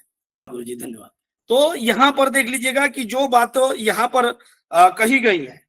अच्छा, ये पात जो है, तो पात की गणित जो है तो सिद्धांत में होती है, तो क्या इसकी उपयोगिता केवल सिद्धांत में नहीं, सिद्धांत ज्योतिष का वास्तविक फल क्या है, फलित ज्योतिष। सिद्धांत को जान करके और फलित को घटाना, तो जो ग्रहों का हमारे मानव जीवन पर, इस सृष्टि पर प्रभाव पड़ता है, उसी का तो हम आकलन करते हैं फलित ज्योतिष के द्वारा। वह फलित ज्योतिष भी सिद्धांत संहिता पक्ष में बटा हुआ है, मुहूर्त पक्ष में बटा हुआ है, वास्तु पक्ष में बटा हुआ है। लेकिन उस मुहूर्त में, उस संहिता में सर्वत्र जो है वह केवल और केवल पातों के रूप में वहां पर उसको हटा दिया गया है कि इसका हमें त्याग करना है, क्योंकि यह अशुभ माना गया है। सूर्य ग्रहण और चंद्र ग्रहण, आचार्य जी का जो आपने प्रदत्त विषय मुझे दिया है, उसके अंतिम श्लोक में सूर्य और चंद्र ग्रहण की आचार्य जी बात करते हैं। देखिए, सूर्य जो है, जब सूर्य ग्रहण में चंद्रमा जो होता है वो छादक होता है, और छाद्य जो होता है वो सूर्य होता है। ग्राह्य सूर्य होता है और ग्राहक चंद्रमा होता है। जिस तरह से आप किसी की वस्तु को लेते हैं और देते हैं, विवाह संस्कार में एक शब्द आता है पाणी ग्रहण, तो ग्रहण का मतलब क्या है? लेना। तो यहाँ पर भी वही ग्रहण है, ग्रहण का मतलब है लेना। वहां पर पाणी ग्रहण है, हाथ को ले रहे हैं, कन्या के हाथ को ले रहे हैं। यहाँ पर ग्रहण जो है वो छाद्य और छादक की बात हो रही है। अनादिकाल से ही इस सृष्टि में अनादिकाल से ही अंधकार और प्रकाश की लड़ाई होती रही है। अंधकार जो है, इसीलिए आप देखिए तमसो मां ज्योतिर्गमय की हम बात करते हैं, हम अंधेरे से प्रकाश की ओर जाएं। यही अंधकार राहु है और यही सूर्य प्रकाश है। आप ऋग्वेद का एक वचन मुझे याद आता है, ज्योतिषा बाधते तमः। ज्योति जो है बाधा करती है, किसके लिए? अंधकार के लिए। तो जहां पर अंधकार है वहां पर राहु है, जहां प्रकाश है वहां सूर्य है। और हम कभी नहीं चाहते हैं कि हमारे इर्द गिर्द कोई राहु आए और कोई पात आए। और यही पात आप देखिएगा कि थोड़ा सा हम लोग ना रामायण को, ग्रंथों को पढ़ते हैं और बहुत पोलाइटली लेकर के उसको लगता है कि ठीक है, भगवान की कहानी हम लोग पढ़ लेते हैं। आप देखिएगा कि रामायण में एक पात्र हुआ है संपाति का एक पात्र आता है रामायण में। यह संपाति जो है, आज आप एक दिन मनाते हैं 21 मार्च और 23 सितंबर, साल में 2 बार, जो बिल्कुल भूमध्य रेखा पर सूर्य आ जाता है। और जो लोग ज्योतिष के प्रायोगिक पक्ष को जानते हैं वो उस दिन दिक् साधन करते हैं, पलभा साधन करते हैं प्रायोगिक रूप से। हम लोग स्वयं भी उज्जैन में करते हैं। तो ये जो पूरे साल में 2 दिन ऐसे होते हैं जिनको हम संपात कहते हैं। संपात का मतलब है कि सूर्य दिन और रात दोनों की, ये जो संपात है, हम दिन और रात बराबर होता है और इसीलिए हम उसको संपात मानते हैं, संपात दिवस कहते हैं, क्योंकि उस दिन और रात की मात्रा बराबर होती है। अब पुराणों में जब जाएंगे, रामचरितमानस में, वाल्मीकि रामायण में देखिए अनेक जगह आप हनुमान चालीसा पढ़ते हैं, वहां पर भी खगोल की बात आती है, वहां पर भी खगोल की ही बात आती है। वहां पर भी वो क्या करते हैं? पृथ्वी से सूर्य की दूरी बतला रहे हैं, पृथ्वी से सूर्य की दूरी बतला रहे हैं, है ना। तो इस प्रकार से आप देख पाएंगे कि भाई सर्वत्र वहां पर जो रामायण में संपाति पात्र है उसका भाई जटायु है, और दोनों जो है बचपन में ही सूर्य के पास चले गए थे। आप कहानी सुनते हैं, और वहां पर जाकर के एक का पंख जल गया था। तो हो सके भाई वो सूर्य के पास जाकर के और इसी संपात की और इसकी पता लगाने गए हों। ये कुछ भी अंतरिक्ष विज्ञानी थे वो दोनों। जो अंतरिक्ष विज्ञानी होगा वही अंतरिक्ष में जाएगा, धरती पर क्यों रहेगा। और उसी बात को हनुमान जी जो है, लील्योताई मधुर फल जानू, वो युग सहस्त्र योजन पर भानु, लील्योताई मधुर फल जानू। तो अब जब आप कहते हैं कि भाई धरती से आकाश की दूरी उन्होंने युग मने 4, सहस्त्र मने 1000 योजन, और वहां पर जो है सूर्य है, और सूर्य को इन्होंने मधुर फल समझकर खा लिया। तो हो सके हनुमान जी जो है उस ब्लैक होल की अथवा सूर्य के लोक की पता लगा के आए हों। क्योंकि आप जब कोई भी पूजा पाठ, कुछ भी अनुष्ठान करते हैं, कुछ अच्छा लगता है, बोलते हैं हम इनको फल मिल गया। तो हनुमान जी को फल ही तो मिला था ना, फल समझ के तो खाए थे, कुछ और समझ के तो खाए नहीं थे। तो इसका मतलब ये है कि ये सब जितनी आपकी लोक कथाएं भी हैं, यह सब अंतरिक्ष से जुड़ी हुई है और सब एक दूसरे से ये है। आपको थोड़ा सा इस पर अपने उन्नत विचार रखने की जरूरत है। और मुझे आचार्य मधुसूदन ओझा जी के ग्रंथ को पढ़ने और कुछ बोलने के लिए यहाँ पर मौका दिया गया। मैं श्री शंकर शिक्षायतन संस्थान का आभारी हूँ, ऋणी हूँ, और प्रोफेसर शुक्ल गुरु जी के चरणों में मैं प्रणाम करता हूँ। और मेरे वाणी से यदि कुछ गलत निकला हो तो निश्चित रूप से वो मेरी है और मुझे मान के क्षमा कीजिएगा।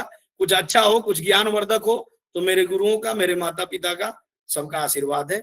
सभी को प्रणाम। जय श्री महाकाल। बहुत बहुत आभार सर, आपने व्याख्यान को बड़े विस्तार से आपने व्याख्यान प्रस्तुत किया है, आपके प्रति मैं धन्यवाद ज्ञापित करता हूँ। अब हमारे मध्य अग्रिम वक्ता के रूप में विराजमान है नमस्कार सर। डॉक्टर अनिल कुमार महोदय। आप केंद्रीय संस्कृत विश्वविद्यालय भोपाल परिसर में ज्योतिराम आचार्य हैं। आप व्याख्यान के लिए उपस्थित है। मैं आपसे अनुरोध करता हूँ अपने व्याख्यान से हमें उपस्थित करने की कृपा करें। आदरणीय अनिल कुमार। होता जी कुछ कहना चाहते थे, होता जी क्या कह रहे हैं? जी सर, मेरी एक जिज्ञासा थी मृत्युंजय सर से, जो सर वहां पे जब बताए हैं अनुविकला और परा के बारे में, तो उसमें मेरी कुछ संशय थी। जैसे कि सिद्धांत शास्त्र में हमारे उड़ीसा से एक आचार्य हुए हैं, उनका सिद्धांत दर्पण करके ग्रंथ है, जो सबको सिद्धांत के जितने आचार्य हुए सबको पता होगा उसके बारे में। तो उसमें भी जो राशि अंश कला विकला में आगे राशि अंश कला विकला के बाद परा विपरा भी जोड़े हुए हैं, जो सारे विद्वानों को लगभग पता होगा। तो इस विषय में मुझे थोड़ा जिज्ञासा थी। इसमें शायद वो जो मेरा मति है उसमें जो श्लोक में वो लिखे हुए हैं, जो श्लोक मुझे अभी उसमें मिलता है, अष्टचत्वारिंशत् अनुकला विंशति परा इति, इसमें शायद वो ये भी कहना चाहते हो कि विकला के बाद अनुविकला हो और अनुविकला के बाद परा हो। उसका विभाजन ऐसे हो सकता है कि 48 अनुविकला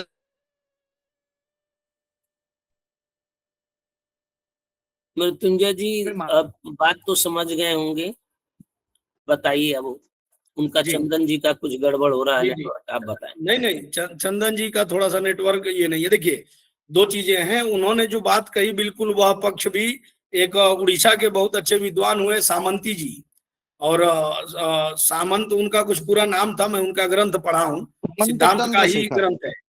हाँ हाँ हाँ, सामंत चंद्रशेखर, बहुत बढ़िया। तो निश्चित रूप से मैं उनका ग्रंथ पढ़ा हूँ और उसमें ये जो बात कह रहे हैं उन्होंने वो बात भी किया हुआ है वहां पर, अनुविकला और फिर लास्ट वाला जो है वो परा। जैसे हम अंश कला विकला, विकला के बाद अनुविकला, प्रतिविकला, प्रतिविकला के बाद अनुविकला, अनुविकला के बाद फिर वो परा की बात करते हैं। तो जो मैंने पक्ष, हाँ, जो पक्ष मैंने कहा ये दोनों पक्षों से सही है, उसमें कोई भेद नहीं है। क्योंकि हम सब जानते हैं 60 से ऊपर 60 से ऊपर नहीं होते हैं, वो अगले में काउंट हो जाते हैं। तो इसमें जिज्ञासा रहते हुए मैं थोड़ा नहीं, बिल्कुल आपकी बात, वो पक्ष भी सही है और जो मैं पक्ष समझ पा रहा हूँ वो पक्ष भी सही है कि जब उसका आप प्रतिविकला के नीचे उतरते हैं तो वो 100 तक चला जाता है वो गणित, क्योंकि उसी में अर्धाधिकम रूपम जो है, तो अर्धाधिकम रूपम वास्तविक जो है, जो एकदम डिटेल में जब हम जाते हैं तो वहां पर वो 50 को मान लेते हैं। तो कई बार वो भी देखा गया। तो दोनों पक्ष सही हैं, कोई उसमें भेद नहीं है। बहुत जी जी, धन्यवाद धन्यवाद। आदरणीय अनिल कुमार सर। वंदे सिंदूरपुराभं पार्वती नंदनम सदा चतुर्भुजं कृपा सिंधुम गणेशम वरदम मुदा। श्री शंकर शिक्षायतन वैदिक शोध संस्थान के द्वारा आयोजित इस राष्ट्रीय संगोष्ठी में अध्यक्ष पद पर समारूढ़ हैं जो प्रोफेसर संतोष कुमार शुक्ल जी को मेरा प्रणाम, तथा इसी क्रम में जो भी इस पूरी समिति में कार्यरत हैं, जिनके द्वारा यह लोक कल्याण के लिए उपक्रम शुरू किया गया है, उन सब को भी यथा योग्य प्रणाम करते हुए आज के जो वक्ता रहे श्री चंदन होता जी, डॉक्टर योगेंद्र कुमार शर्मा जी, डॉक्टर मृत्युंजय तिवारी जी, तथा इस आभासीय पटल पर जुड़े हुए जितने भी हमारे मित्र बंधु इसमें जुड़े हुए हैं, ज्ञान ज्योतिष ज्ञान पिपासु लोग जितने भी हैं, अथवा इस उपक्रम के बाद इसको ऑनलाइन माध्यम तक जिन जिन को पहुंचाया जाएगा, जो इनसे इस उपक्रम से लाभान्वित होंगे, उन सबको यथा योग्य नमस्कार करते हुए मैं विषय की तरफ बढ़ता हूं। तो उसी उपक्रम में मैं भी आगे बढ़ता हूं। वस्तुतः पंडित प्रवर मधुसूदन ओझा जी ने जो ये कादम्बनी नामक ग्रंथ की रचना की है, किंचित उसका दिग्दर्शन करवाते हुए मैं आगे बढ़ूंगा। वस्तुतः ज्योतिष शास्त्र के 3 स्कंधों के बारे में आप सभी लोग परिचित हैं। इसके पहले मृत्युंजय जी ने कुछ सबका स्पर्श भी कर लिया है। तो उन तीनों स्कंधों में से यदि हम संहिता स्कंध की बात करते हैं तो उस संहिता स्कंध में बृहद संहिता, अद्भुत सागर आदि अनेक ऐसे ग्रंथ प्राप्त होते हैं जिन्होंने प्रकृति के आधार पर संपूर्ण ज्योतिष को परिभाषित किया है। उसी में से ही बृहद संहिता नामक ग्रंथ को यदि हम देखते हैं अथवा अन्य संहिता ग्रंथों को आप देखेंगे तो वहां पर वृष्टि का विवेचन किया गया है कि वर्षा कब होगी, कैसी होगी, वृष्टि सामान्य वृष्टि होगी अथवा अतिवृष्टि होगी, अनावृष्टि होगी, सद्यो वर्षण के क्या लक्षण है, किंतु इतना ही मुख्य रूप से। और उसके बाद यदि हम अन्य संहिता ग्रंथों में जाते हैं वहां भी इतना ही विषयों को प्रस्तुत किया गया है। इसीलिए संभवतः मैं समझता हूं कि आचार्य प्रवर मधुसूदन जी ने इसी कारण से कि संहिता ग्रंथों में इतना मार्मिक विषय का वर्णन नहीं हमें उपलब्ध होता, जिससे एक ही तरह के विषयों का संयोजन हो, एक ही तरह के विषयों की चर्चा हो, ऐसा श्रेणीबद्ध हमें कहीं भी उपलब्ध नहीं हो रहा था। इसीलिए संभवतः इस कादम्बनी ग्रंथ की रचना आचार्य प्रवर ने की थी। वस्तुतः यह जो कादम्बनी ग्रंथ है उस ग्रंथ का जो ये स्वरूप हम लोग देख रहे हैं, यह स्वरूप पर्जन्य शास्त्र नामक ओझा जी का एक ग्रंथ था, स्वतंत्र ग्रंथ था। उसी का ही एक भाग मात्र है यह कादम्बिनी। उसमें भी पर्जन्य से हम जानते ही हैं कि मेघों की चर्चा होती है। तो उसी प्रकार यदि हम कादम्बिनी का नाम जान करके उसका यदि अर्थ या अभिप्राय लगाने का प्रयास करते हैं तो अर्थ में कादम्बिनी का अर्थ होता है मेघमाला। तो वस्तुतः यह जो ग्रंथ है यह मेघमाला से संदर्भित है, संबंधित है। कैसे? तो मेघमाला क्या है? वर्षों का, वृष्टि का या वर्षा का सूचक एक हमें मेघ के रूप में सूचना प्राप्त होती है। वस्तुतः जो मेघ हैं वो भी किसी निमित्त से बनते हैं और उन सभी निमित्तों को जानना हमारे लिए, जन सामान्य के लिए बड़ा दुष्कर था। उसी को सामान्य जन तक पहुंचाने के लिए यह कादम्बनी नामक प्रयास किया गया है। इस कादम्बनी नामक ग्रंथ में निमित्त शास्त्र को, एक ऐसा निमित्त शास्त्र यहाँ प्रस्तुत किया गया है जिस निमित्त शास्त्र के माध्यम से हम वृष्टि अथवा मेघमाला का अच्छे से ज्ञान अर्जित कर सकते हैं। वस्तुतः अब जल क्या है, वृष्टि की हमारे जीवन में महत्ता क्या है, इसको सिर्फ एक मात्र पंक्ति में मैं व्याख्यायित करूंगा कि समाज में प्रचलित है कि जल ही जीवन है, इसमें किसी का कोई भी संदेह नहीं है। उसी प्रकार पंचभूतों में भी एक महाभूत जल है। फिर आगे बढ़ते हैं तो यदि वैज्ञानिक दृष्टि से अथवा हम यदि चिकित्सा की दृष्टि से देखें तो हमारे शरीर का 60% भाग जलमय है। और यदि पृथ्वी की बात करें तो पृथ्वी का 71%, 71% जो हिस्सा है वो जल से आच्छादित हुआ है।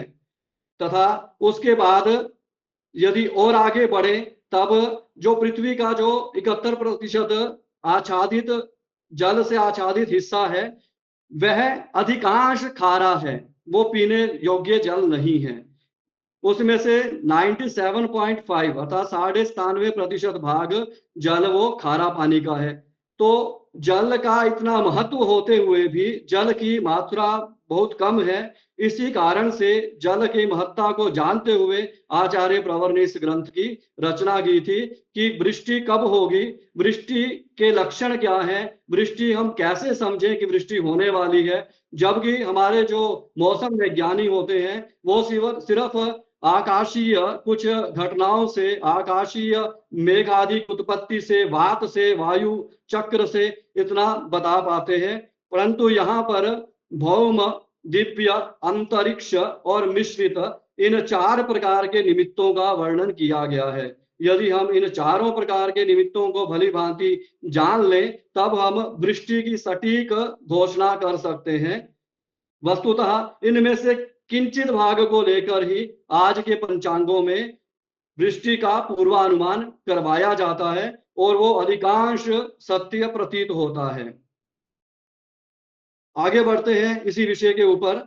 तब गीता में भगवान श्री कृष्ण ने कहा है कि अन्नाद भवन्ति भूतानि पर्जन्याद अन्न संभवः यज्ञाद भवति पर्जन्यो यज्ञा कर्म समुद्भवः।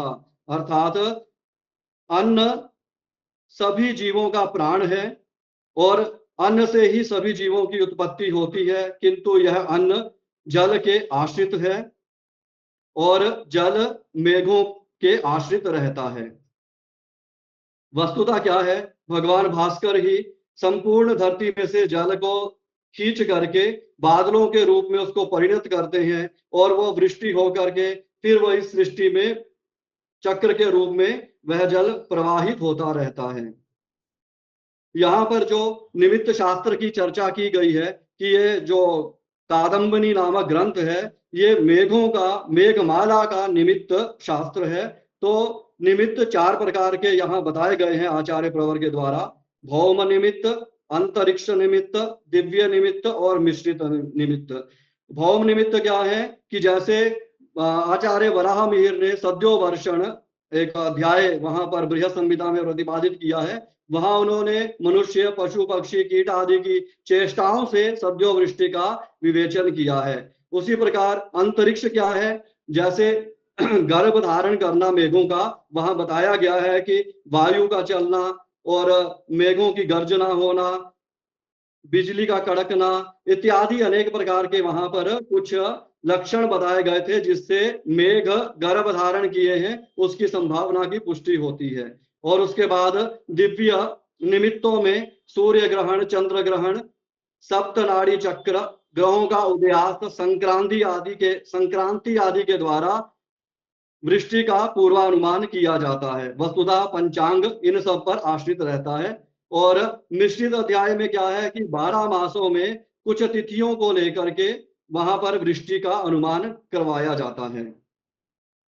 वस्तुतः इससे पहले आचार्यों ने, हमारे पूर्ववर्ती जितने भी यहाँ पर आचार्यों ने अपना अपना व्याख्यान दिया है उनमें अधिकांश लोगों ने बहुत विषय बता दिए हैं। मृत्युंजय जी ने बताया कि यहाँ पर कि राहु अथवा पात सर्वथा अशुभ माने गए हैं, किंतु कहीं कहीं उनका शुभत्व भी हमें प्राप्त होता है।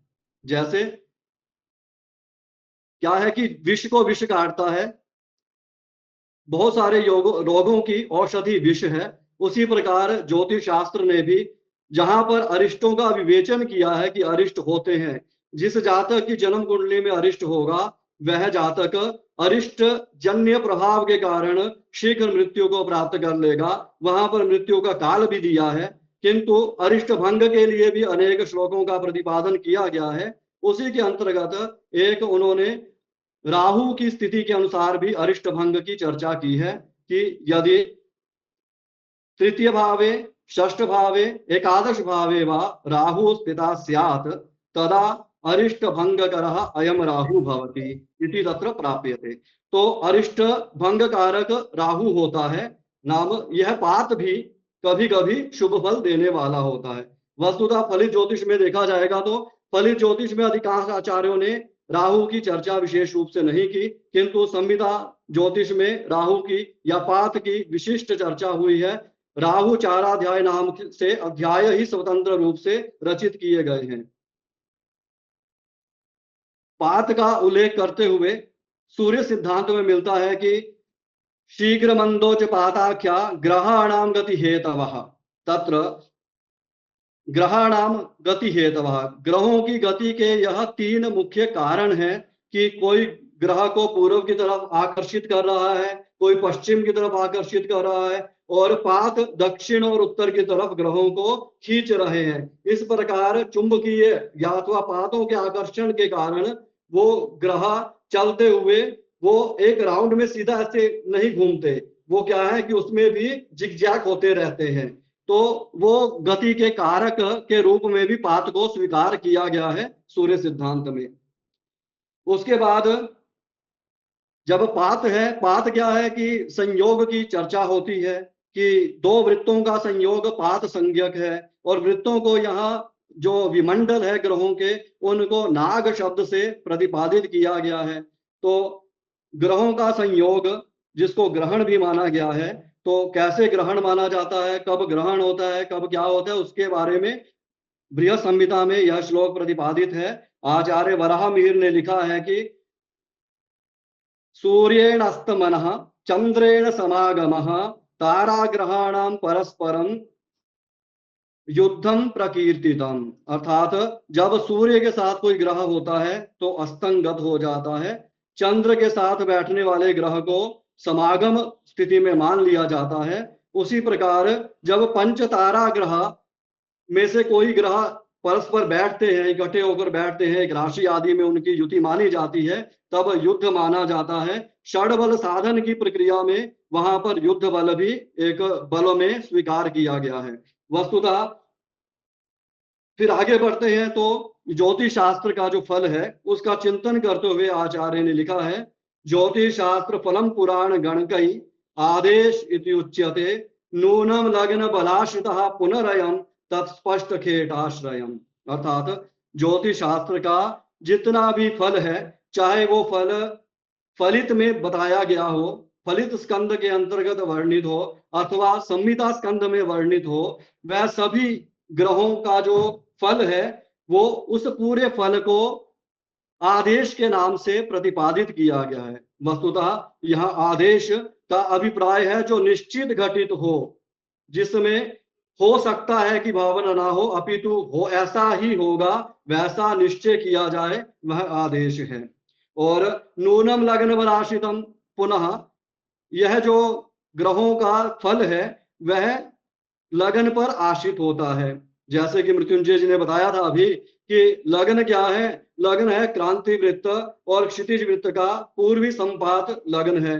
तो हम लोग क्या करते हैं कि कुंडली के माध्यम से संपूर्ण ब्रह्मांड को एक मानचित्र के रूप में चित्रित कर देते हैं। जैसे जो लगन होता है, प्रथम लगन होता है, वो क्या होता है कि क्रांति वृत्त और पूर्व क्षितिज का संपात है, और उसको प्रथम भाव हम मान लेंगे कुंडली में। उसके बाद जो सप्तम में है क्रांति वृत्त और क्षितिज का संपात है, उसको सप्तम भाव मान लेते हैं। उसी प्रकार जो याम्योत्तर और क्रांति वृत्त का ऊर्ध्व संपात है वह दशम भाव है, अधा संपात पाताल भी जिसको हम लोग बोलते हैं वह चतुर्थ भाव है।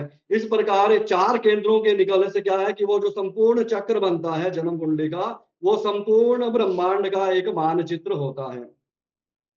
चलिए इसी क्रम में आगे बढ़ते हैं कि यह जो संपात की बात आ रही है, नाग का तो वर्णन सभी आचार्यों ने, मेरे से पूर्ववर्ती आचार्यों ने बता दिया है कि ग्रहाणाम गति मार्गा ये कक्षा वृत्तेति विश्रुता बहुधा वर्तिता भोगा ते नागा नाग विग्रह इत्यादि। फिर उसके बाद गौण परिभाषा का यह तथ्य, यत्र गच्छन्ति चंद्राद्या तद विमंडल मुच्यते, इसको भी चंदन होता, मृत्युंजय जी वगैरह ने सभी ने इसको प्रतिपादित कर दिया है। अब मैं अपने विषय की तरफ और बढ़ता हूं कि मुझे सूर्यपात के ऊपर व्याख्यान के लिए बताया गया है कि सूर्यपात वस्तुतः क्या है कि दो वृत्तों का संपात पात कहलाता है। किन दो वृत्तों का? जैसे चंद्र विमंडल का सूर्य के साथ, सूर्य मंडल अर्थात क्रांति वृत्त के साथ जो संपात है वो संपात चंद्र और सूर्य का संपात हो गया। इसी प्रकार पंच तारा ग्रहों का अर्थात मंगल, बुध, गुरु, शुक्र और शनि, इनके जो भ्रमण मार्ग हैं उनको उनका विमंडल बोला जाता है। जैसे मंगल जिस अपने भ्रमण मार्ग में चलता है, सभी का वृत्त माना गया है, वह वृत्त मंगल का मंगल विमंडल कहलाता है। उस मंगल विमंडल का सूर्य के भ्रमण मार्ग अर्थात क्रांति वृत्त के साथ जो स्पर्श हो रहा है उसी को ही भौमपात के नाम से बताया गया है। वस्तुतः जो यह पात है, इस पात के वर्णन के साथ साथ आचार्य ने कुछ ऐसी परिस्थिति भी व्याख्यायित कर दी है, बता दी है कि जिस परिस्थिति के होने पर ही यह पात समझ में आता है। जैसे हम लोग जानते हैं, जितने भी लोग थोड़ा बहुत भी सिद्धांत जानते होंगे या ज्योतिष का स्पर्श होगा तो सब जानते हैं कि नाड़ी क्रांति वृत्त का संपात दो जगह पर होता है। एक संपात पूर्व में है और एक संपात पश्चिम में है। तो नाड़ी क्रांति वृत्त का जो पूर्वी संपात है, वो जो दोनों संपात है गोल संधि संज्ञक है, किंतु पूर्वी संपात पूर्वी गोल संधि हो जाएगी, प्रथम गोल संधि, और अपर गोल संधि पश्चिमी संपात को बोलते हैं। तो ये गोल संधि को आधार मान करके यहाँ पर सबसे पहले हमें सूर्य की स्थिति को जानना होगा कि सूर्य उस समय संपात जब बन रहा है तो सूर्य कहाँ पर है। तो उसके लिए आचार्य ने कहा है सूर्य पाता क्रांति पाता अष्टोत्तर शते शनेः, अर्थात क्रांति पातात।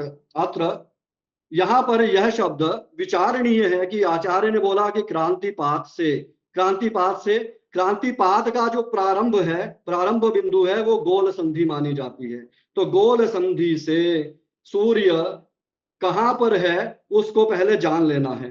तो सूर्य के लिए यहाँ पर अंशात्मक स्थिति बताई जा रही है कि सूर्य पातः क्रांति पातात अष्टोत्तर शते, जब सूर्य 108 अंश पे स्थित होगा, स्पष्ट सूर्य 108 अंश हो, तब क्या होगा, तभी शनि का पात हो सकता है। वो नक्षत्र इत्यादि का अभी उल्लेख करेंगे हम लोग।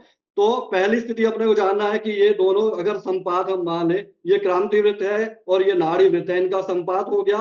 इस संपात से क्रांति वृत्त में आगे बढ़ेंगे तो आगे बढ़कर जब 108 अंश का हमारे पास खंड आ जाएगा, वहां पर सूर्य की स्थिति होनी चाहिए।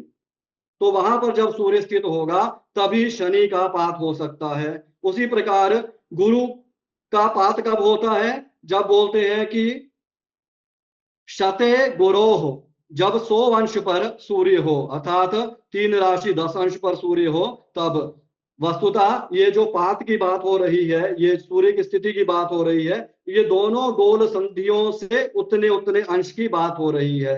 अर्थात 100 अंश नाम 3 राशि और 10 अंश। तो 3 राशि 10 अंश पर सूर्य हो, कहां से, प्रथम गोल संधि से, अर्थात चतुर्थ राशि के 10 अंश पर। उसी प्रकार यदि वो द्वितीय गोल संधि, अर्थात द्वितीय गोल संधि क्या है, तुलादि, वहां से यदि वो 3 राशि और 10 अंश अर्थात दशम राशि के 10 अंश पर जब रहेगा, तब ये गुरु और सूर्य का पात होगा। उसी का उल्लेख आगे कुछ श्लोकों में और दिया गया है। आचार्य यहाँ पर नक्षत्रों को भी प्रतिपादित कर रहे हैं कि वस्तुतः जब वहां पर सूर्य रहेगा तभी जाकर के, जैसे शनि का संपात अभी बताया जा रहा है कि आदित्यादेज पूषान्ते संपाता शनि सूर्ययो राशेरष्टादशे त्वंशे तुर्यस्य दशमस्य च। बोलते हैं आदित्यार्धे, यहां पर पहले देख लें कि अष्टादशे त्वंशे, अष्टादशे अंशे तुर्यस्य, तुर्यस्य नाम चतुर्थस्य और दशमस्य, अर्थात पहली गोल संधि ले ली हमने तो मेषादि को प्रथम गोल संधि बोलते हैं। वहां से हमने प्रारंभ किया कि जब सूर्य 108 अंश पे आएगा तो क्या हो गया, तो चतुर्थ राशि के 10 अंश पर सूर्य हो गया। उसी बात को इन्होंने आचार्य ने यहाँ बोला है कि तुर्यस्य अष्टादशे तु अंशे, तो 18 अंश पर जब सूर्य स्थित होगा। और दूसरी गोल संधि से जो तुला आदि में है, तो वहां से बोलते हैं दशमस्य तो अष्टादशे अंशे, अर्थात जो दूसरी संधि है तुलादि है, वहां से भी यदि हम 3 राशि और 18 अंश जोड़ लेंगे तो हमें दशम भाव मिलेगा। उस दशम स्थान के अष्टादश अंश पर जब सूर्य रहेगा तो 2 स्थितियां मिल गई हमें। एक क्या है कि चतुर्थ स्थान के अष्टादश अंश पर सूर्य रहे। दूसरा क्या है, वो जो संपात है उसके आगे वाले संपात की बात हो रही है, 2 संपातों में दूसरे संपात में चले गए तो वहां पर दशम स्थान के अष्टादश अंश पर सूर्य है, तो 2 स्थान मिल गए। तो ये स्थिति होनी चाहिए प्रथम। तो उसके बाद फिर क्या है, आदित्यार्धे, आदित्यार्धे नाम, यहाँ पर आदित्य ग्रहों के सभी के अर्थात जो नक्षत्र हैं, नक्षत्रों के अधिपति बताए गए हैं। नासात्यंतक वह निधा त्रिशशवृत इत्यादि श्लोक मूर्चिंतामणि में प्राप्त होता है। यहाँ आदित्य से हस्त नक्षत्र लिया गया है, सूर्य स्वामी है। तो हस्तार्धे, हस्त नक्षत्र के आधे में ये संपात होता है। किसका, तो बोलते हैं शनि सूर्य यो संपातः भवति, शनि और सूर्य का संपात होता है, कब होता है? हस्त के आधे भाग में। तो कोई भी वृत्त है, यदि हम वृत्तों को देखेंगे ना, तो वृत्त अगर एक जगह वृत्त टकरा रहा है, दूसरी जगह भी वृत्त टकराएगा। दो चूड़ियां रखेंगे तो उनको मिलाएंगे परस्पर, तो दोनों चूड़ियां ऐसी होंगी, दो जगह पर वो स्पर्श करेंगी। यहाँ पर भी दो जगह पर स्पर्श हो रहा है। एक जगह हमें बता दिया कौन सा संपात हुआ, तो वो बोलते हैं कि हस्त के आधे भाग में संपात होगा। और दूसरा वाला संपात कहाँ होगा? तो वो दूसरे वाले गोल में चलते हैं, अभी मतलब गोल संधि के दूसरे भाग में चलते हैं, तो वो कहां पर होगा? तो बोलते हैं पूषांते। पूषांते, पूषा स्वामी है जिस नक्षत्र के, अर्थात रेवती नक्षत्र के अंत में दूसरा संपात होगा। तो इस प्रकार से सूर्य और शनि के दो संपात बताए गए। वो कब होते हैं? एक हस्त के आधे में और एक रेवती के अंत में होता है। किंतु सूर्य की स्थिति जब 118 अंश पर रहेगी तभी ये संपात संभव है, अर्थात उस समय यह संपात होता रहा होगा, तब आचार्य ने एक मानचित्र के समान चित्रित करके यहाँ प्रस्तुत कर दिया है। उसी प्रकार यदि गुरु और सूर्य का, पंचतारा ग्रहों में शनि की बात हो गई, अब शनि के बाद गुरु और सूर्य की चर्चा हो रही है। जब गुरु और सूर्य का संपात हो तो यह संपात के लिए बोला गया कि सूर्य स्पष्ट 100 अंश पे होना चाहिए। तो 100 अंश का मतलब क्या हुआ? 30 अंश की एक राशि, तो 90 अंश की 3 राशियां, और 10 अंश अधिक, तो 3 राशि 10 अंश। तो 3 राशि 10 अंश पे सूर्य होना चाहिए दोनों संधियों से। तो चतुर्थ राशि का 10 अंश और वहां दशम राशि का 10 अंश हमें ये मिला।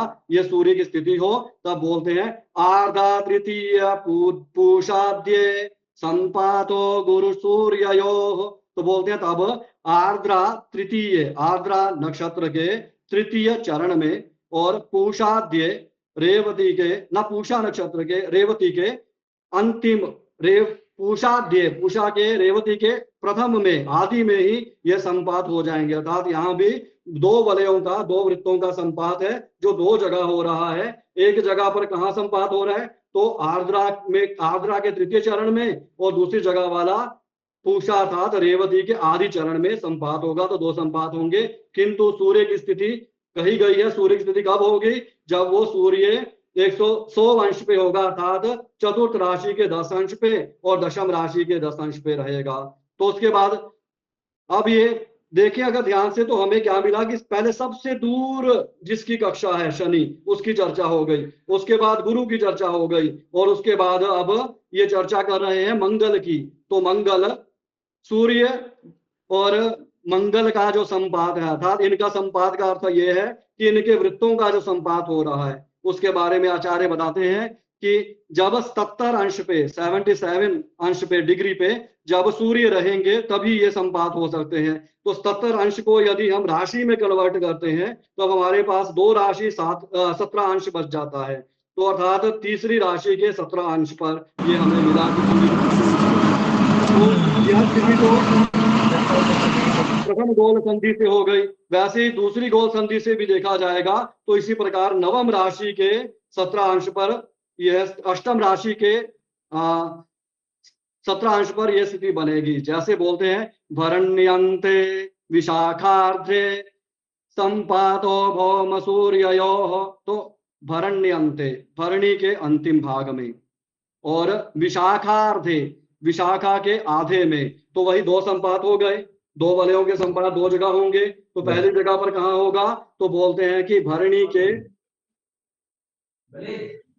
के अंत में, और दूसरा विशाखा के आधे में यह संपात होंगे। तब उस समय सूर्य कहाँ रहे? तो बोलते हैं राशे अष्टादशे त्वंशे 18 पर द्वितीय अष्टमस्य च, दूसरे राशि के और अष्टम राशि के 18 अंश पर। यहाँ पर जो मंगल और सूर्य का संपात है, वस्तुतः मैंने 77 बोल दिया था, 77 नहीं 48 की बात हो रही है। तो 48 का मतलब क्या हो गया? एक राशि और 18 अंश। अब उसी प्रकार जो 77 अंश है वो शुक्र और सूर्य का संपात है। तो बोलते हैं कि जब सूर्य 77 अंश पे रहता है तब यह संपात संभव है। 77 अंश पर रहने का अभिप्राय क्या है कि 30 अंश की दो राशियां निकल के 60 अंश और 17 अंश अधिक हैं। तो तीसरी राशि का 17 अंश हमें प्राप्त होगा। तो ये तीसरी राशि का 17 अंश का अभिप्राय यह है कि जब सूर्य यहाँ पर स्थित हो, तो दो गोल संधियां हैं, प्रथम गोल संधि और द्वितीय गोल संधि, तो वहां से दोनों से ही हमें 70 अंश पर सूर्य को देख लेना है, अर्थात तीसरी राशि के 17 अंश पर सूर्य हो। तो संपात कहाँ होता है? तो बोलते हैं रोहिण्यन्ते च ज्येष्ठार्धे संपाता शुक्र सूर्ययो। तो रोहिणी के अंतिम भाग में और ज्येष्ठा के आधे भाग में यह संपात होगा। तो वृत्त एक जगह यहाँ लगा, एक जगह यहाँ लगा, तो इस प्रकार दो जगह स्पर्श करेगा। एक जो स्पर्श होगा वो रोहिणी के अंतिम में होगा, दूसरा ज्येष्ठा के आधे में होगा। उसी प्रकार अंतिम में ये बोलते हैं आचार्य कि बुध और जो सूर्य का संपात है वो कहाँ पर होगा? तो उसके लिए बताया गया है कि 47 अंश पर जब सूर्य रहते हैं, 47 डिग्री पर जब सूर्य रहेंगे तभी यह संपात संभव है। तो 47 अंश, तो ये दोनों ही गोल संधियों से 47 अंश की चर्चा हो रही है। 47 अंश बोलने से हमें ज्ञात होता है कि एक राशि और 17 अंश, अर्थात द्वितीय राशि के 17 अंश। उसी प्रकार तुला से यदि शुरू करेंगे, तुला और वृश्चिक, अर्थात दूसरी वहां पर 8वीं राशि के 17 अंश की ये स्थिति है। अगर सूर्य 8वीं राशि के 17 अंश पर है या फिर दूसरी राशि के 17 अंश पर है, तभी यह संपात संभव होगा। यह संपात किन नक्षत्रों में होता है? तो आचार्य बताते हैं कि भरण्यन्ते विशाखार्धे संपादो बुध सूर्ययोः। तो अर्थात भरणी के अंत में और विशाखा के आधे भाग में यह संपात संभव है। यहाँ पर भी दोनों प्रकार के भागों की बात हो गई है, क्योंकि वलय का वृत्तों का संपात एक जगह ऊपर हो गया, एक जगह नीचे हो गया। दोनों वृत्त आपस में जहां युति कर रहे हैं, संपात कर रहे हैं, युति कर रहे हैं, तो उसको हम लोग संपात के नाम से या पात के नाम से जान रहे हैं यहाँ पर। तो यह स्थिति भी दो जगह प्राप्त होगी। इस प्रकार से आचार्य ने यहाँ सूर्यपात का उल्लेख किया है। तो पात वस्तुतः अदृश्य वस्तु है। जो संपात है, संपात अर्थात किसी भी किन्हीं वृत्तों का संपात हो सकता है। गोल परिभाषा में या सिद्धांत के अन्य ग्रंथों में अनेक संपातों की चर्चा होती है। यहाँ पर सूर्य के मंडल में, अर्थात सूर्य का मंडल क्रांति वृत्त में पंच तारा ग्रहों के जो विमंडल हैं, उनके भ्रमण मार्ग हैं, उनके संपात होने की चर्चा इस सूर्यपात नामक प्रकरण में की गई थी। वस्तुतः ज्योतिष शास्त्र में जो ये तीनों स्कंध बताए गए हैं, ये तीनों स्कंध परस्पर सम्मिलित हैं। यदि हम एक स्कंध को नहीं, आप कृपया कंक्लूड करें। जी, यदि हम एक स्कंद को नहीं जानते हैं तो दूसरे स्कंद में सत्ता नहीं प्राप्त कर सकते। जैसे यहाँ पर वृत्तों की चर्चा हुई कि इस अमुक अमुक स्थान पर संपात होते हैं, तो वो क्या है? क्रांति वृत्त के भागों का ही उल्लेख है। क्रांति वृत्त के 27 भागों को करने पर नक्षत्र प्राप्त होते हैं। तो यदि हम सिद्धांत को जानेंगे तभी हम जान पाएंगे कि कहाँ कहाँ कितने कितने भाग पर कौन सी राशि या कौन से नक्षत्र की सत्ता हम स्वीकार कर सकते हैं। तो इतना कहकर मैं अपनी वाणी को विराम देता हूं तथा आयोजक मंडल को मैं धन्यवाद देता हूं, जिन्होंने मुझे यहाँ पर कुछ अपनी बात रखने का अवसर प्रदान किया।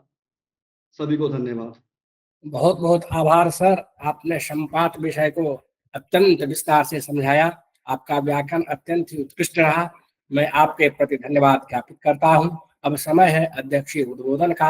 आदरणीय सर से मैं निवेदन करता हूँ कि अपने उद्बोधन से हमें उत्कृष्ट करने की कृपा करें। याम मेधाम देवगणा पितरश्च उपासते तया मामद्य मेधया अग्नि मेधाविनम कुरु। परमादरणीय सभी विद्वज्जन, विशेष रूप से डॉक्टर अनिल कुमार जी जो केंद्रीय संस्कृत विश्वविद्यालय भोपाल परिसर से हैं, डॉक्टर चंदन होता जी आप केंद्रीय संस्कृत विश्वविद्यालय एकलव्य परिसर से हैं, मृत्युंजय तिवारी पाणिनि संस्कृत एवं वैदिक विश्वविद्यालय उज्जैन से हैं, और योगेंद्र कुमार शर्मा लाल बहादुर शास्त्री संस्कृत विश्वविद्यालय से हैं। आप सभी का आज का व्याख्यान अत्यंत वैदुष्यपूर्ण।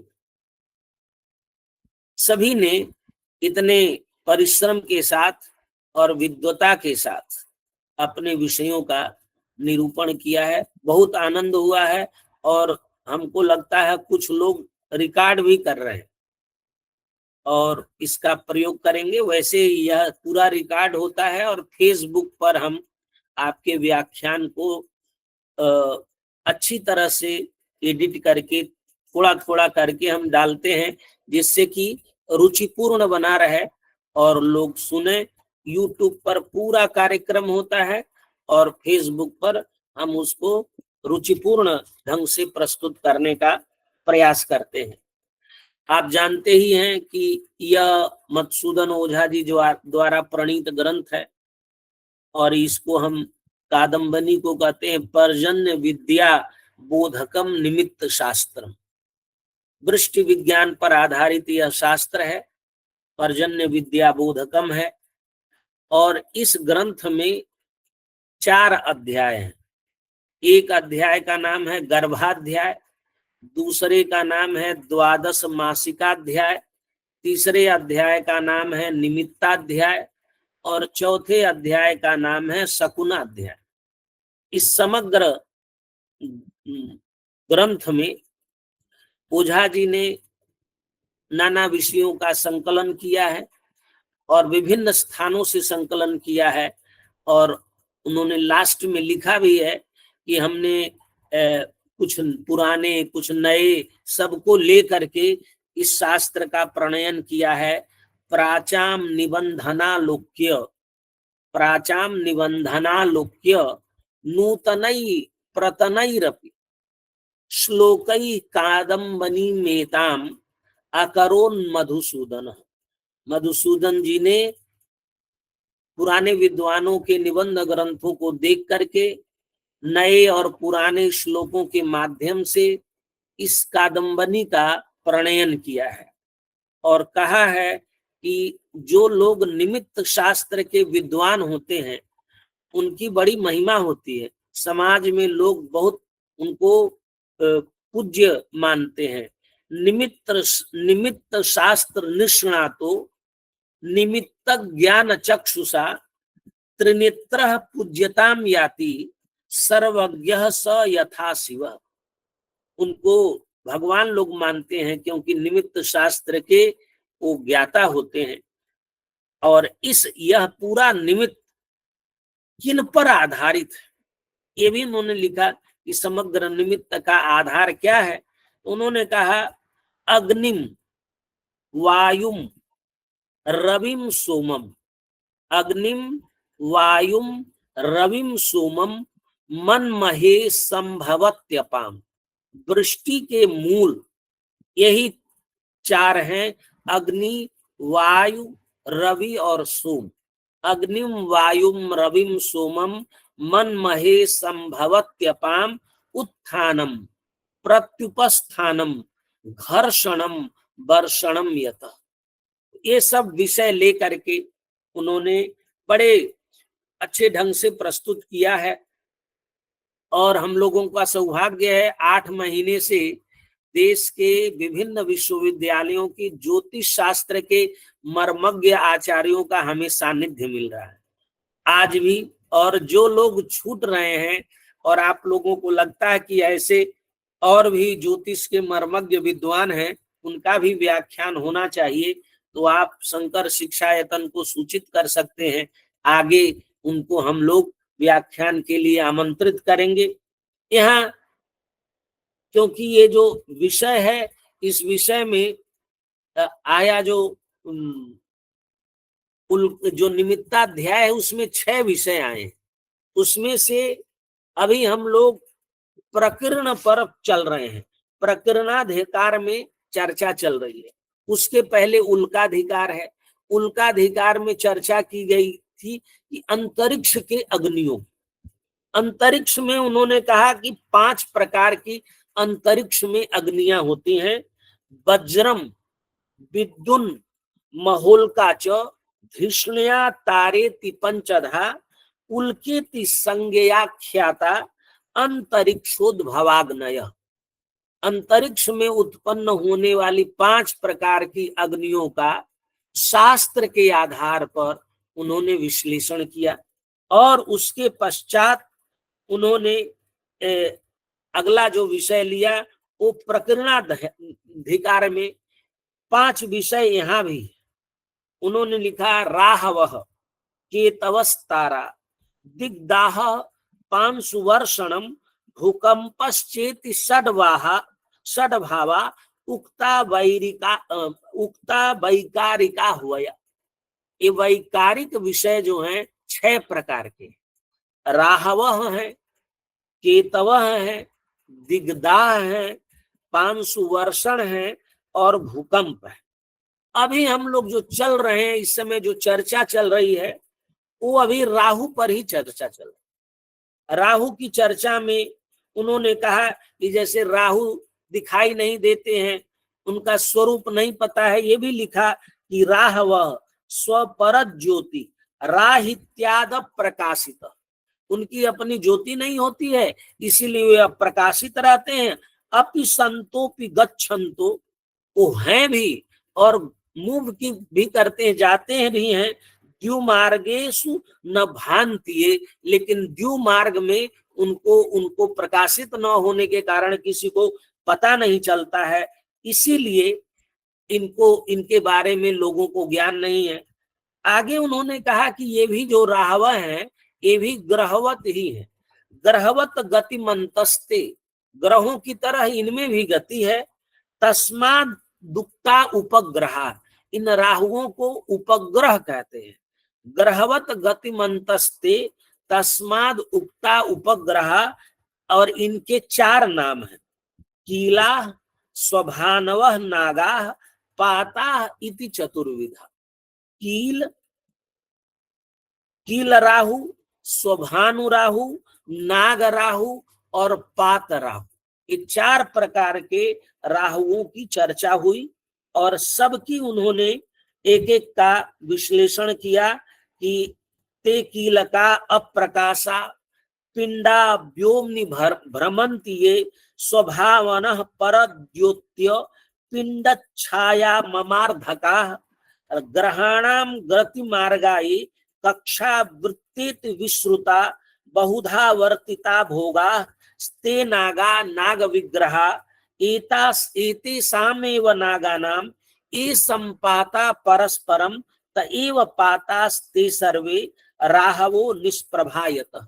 इन 4 श्लोकों में उन्होंने कील, स्वभानु, नाग और पात, इनका निरूपण कर दिया। श्लोक नंबर 218 से लेके 221 में एक एक के स्वरूप को बता दिया। आज जो हम लोग चर्चा कर रहे थे उस चर्चा में विषय आया था नाग राहुओं का। नाग किसे कहते हैं?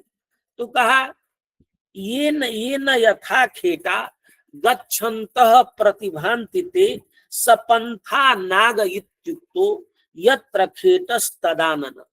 जो 257 श्लोक से ये विषय शुरू हुआ और उन्होंने कहा आकाश में जो ग्रह गण जिस रास्ते से जाते हुए दिखाई देते हैं वह रास्ता नाग नाम से जाना जाता है, और उस रास्ते में जहां ग्रह हो वह उस नाग का मुख कहलाता। जो ग्रह हो तो उस नाग के मुख से वह नाग का वही मुख कहलाता है। यही उन्होंने कहा ये न यथा खेटा गच्छन्तः प्रतिभान्ति ते सपंथा नाग इत्युक्तो यत्र खेटस्तदाननम।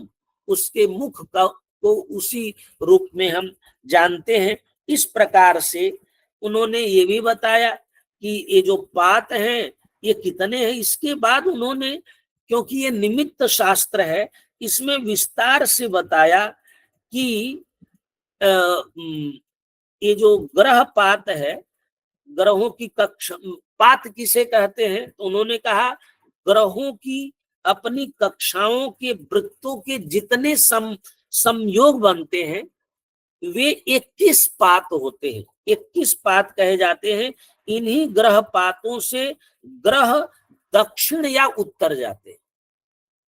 इन्हीं की चर्चा उन्होंने नाग राहव के बाद उन्होंने की और दिखाया। 263 श्लोक से उन्होंने दिखाया कि कैसी स्थिति होगी तो क्या होगा। और उन्होंने शनि के ग्रस्त होने पर, शुक्र के ग्रस्त होने पर, बृहस्पति के ग्रस्त होने पर, फिर सूर्यपात और चंद्रपात की चर्चा करने के बाद उन्होंने यह भी बताया कि इनके इनके फल क्या होते हैं। आज जो चर्चा हुई, हम लोग तो, मैं तो ज्योतिष जानता नहीं, लेकिन जितने ज्योतिष के विशिष्ट विद्वानों ने यह चर्चा की है, इतना अद्भुत चर्चा रही है कि अंतरिक्ष का हमने अपने शास्त्रों के आधार पर जो विश्लेषण किया है वो बड़ा महत्वपूर्ण है। और हम लोगों को उन विषयों को, क्योंकि ग्रह गणितम ज्योतिषम, इन विषयों को और अच्छी तरीके से प्रायोगिक ढंग से समझने की जरूरत है, जिससे कि अपने शास्त्र की, अभी एक इंडिया इंटरनेशनल सेंटर है यहाँ दिल्ली में, और वहां पर गणित के पांडुलिपियों को लेकर के एक वर्कशॉप हो रहा है, सेमिनार हो रहा है, इंटरनेशनल सेमिनार हो रहा है, केवल गणित संबंधी पांडुलिपियों के आधार पर।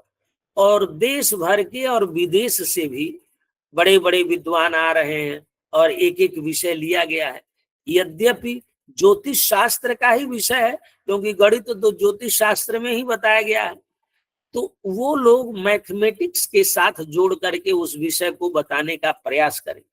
हम लोग चाहते हैं, शंकर शिक्षायतन चाहता है कि इस ग्रंथ के माध्यम से एक निमित्त शास्त्र माने हर प्रकार के अनुमानों को करने का जो अपना विधान है, उन विधानों के आधार पर अनुमान किया जाए और गणितीय परंपरा और खगोलीय ज्ञान परंपरा का रक्षण किया जाए। इस कार्य में हम लोग जितने भी सहयोगी हो सकते हैं और जितने विद्वान हैं, मिल करके इसको नया स्वरूप दिया जाएगा। अभी 4 महीने और हैं, क्योंकि 12वें महीने में एक विशेष गोष्ठी हम दिल्ली में आयोजित करेंगे, जिसमें इस ग्रंथ का प्रायोगिक पक्ष पर भी चर्चा हम लोग करेंगे कि कैसे इसको जाना जाए। ये तो ग्रंथ में बताया गया कि ये हुआ, ऐसे होता, वैसे होता, लेकिन जाना कैसे, क्योंकि ये तो सब घटित हो रहा है।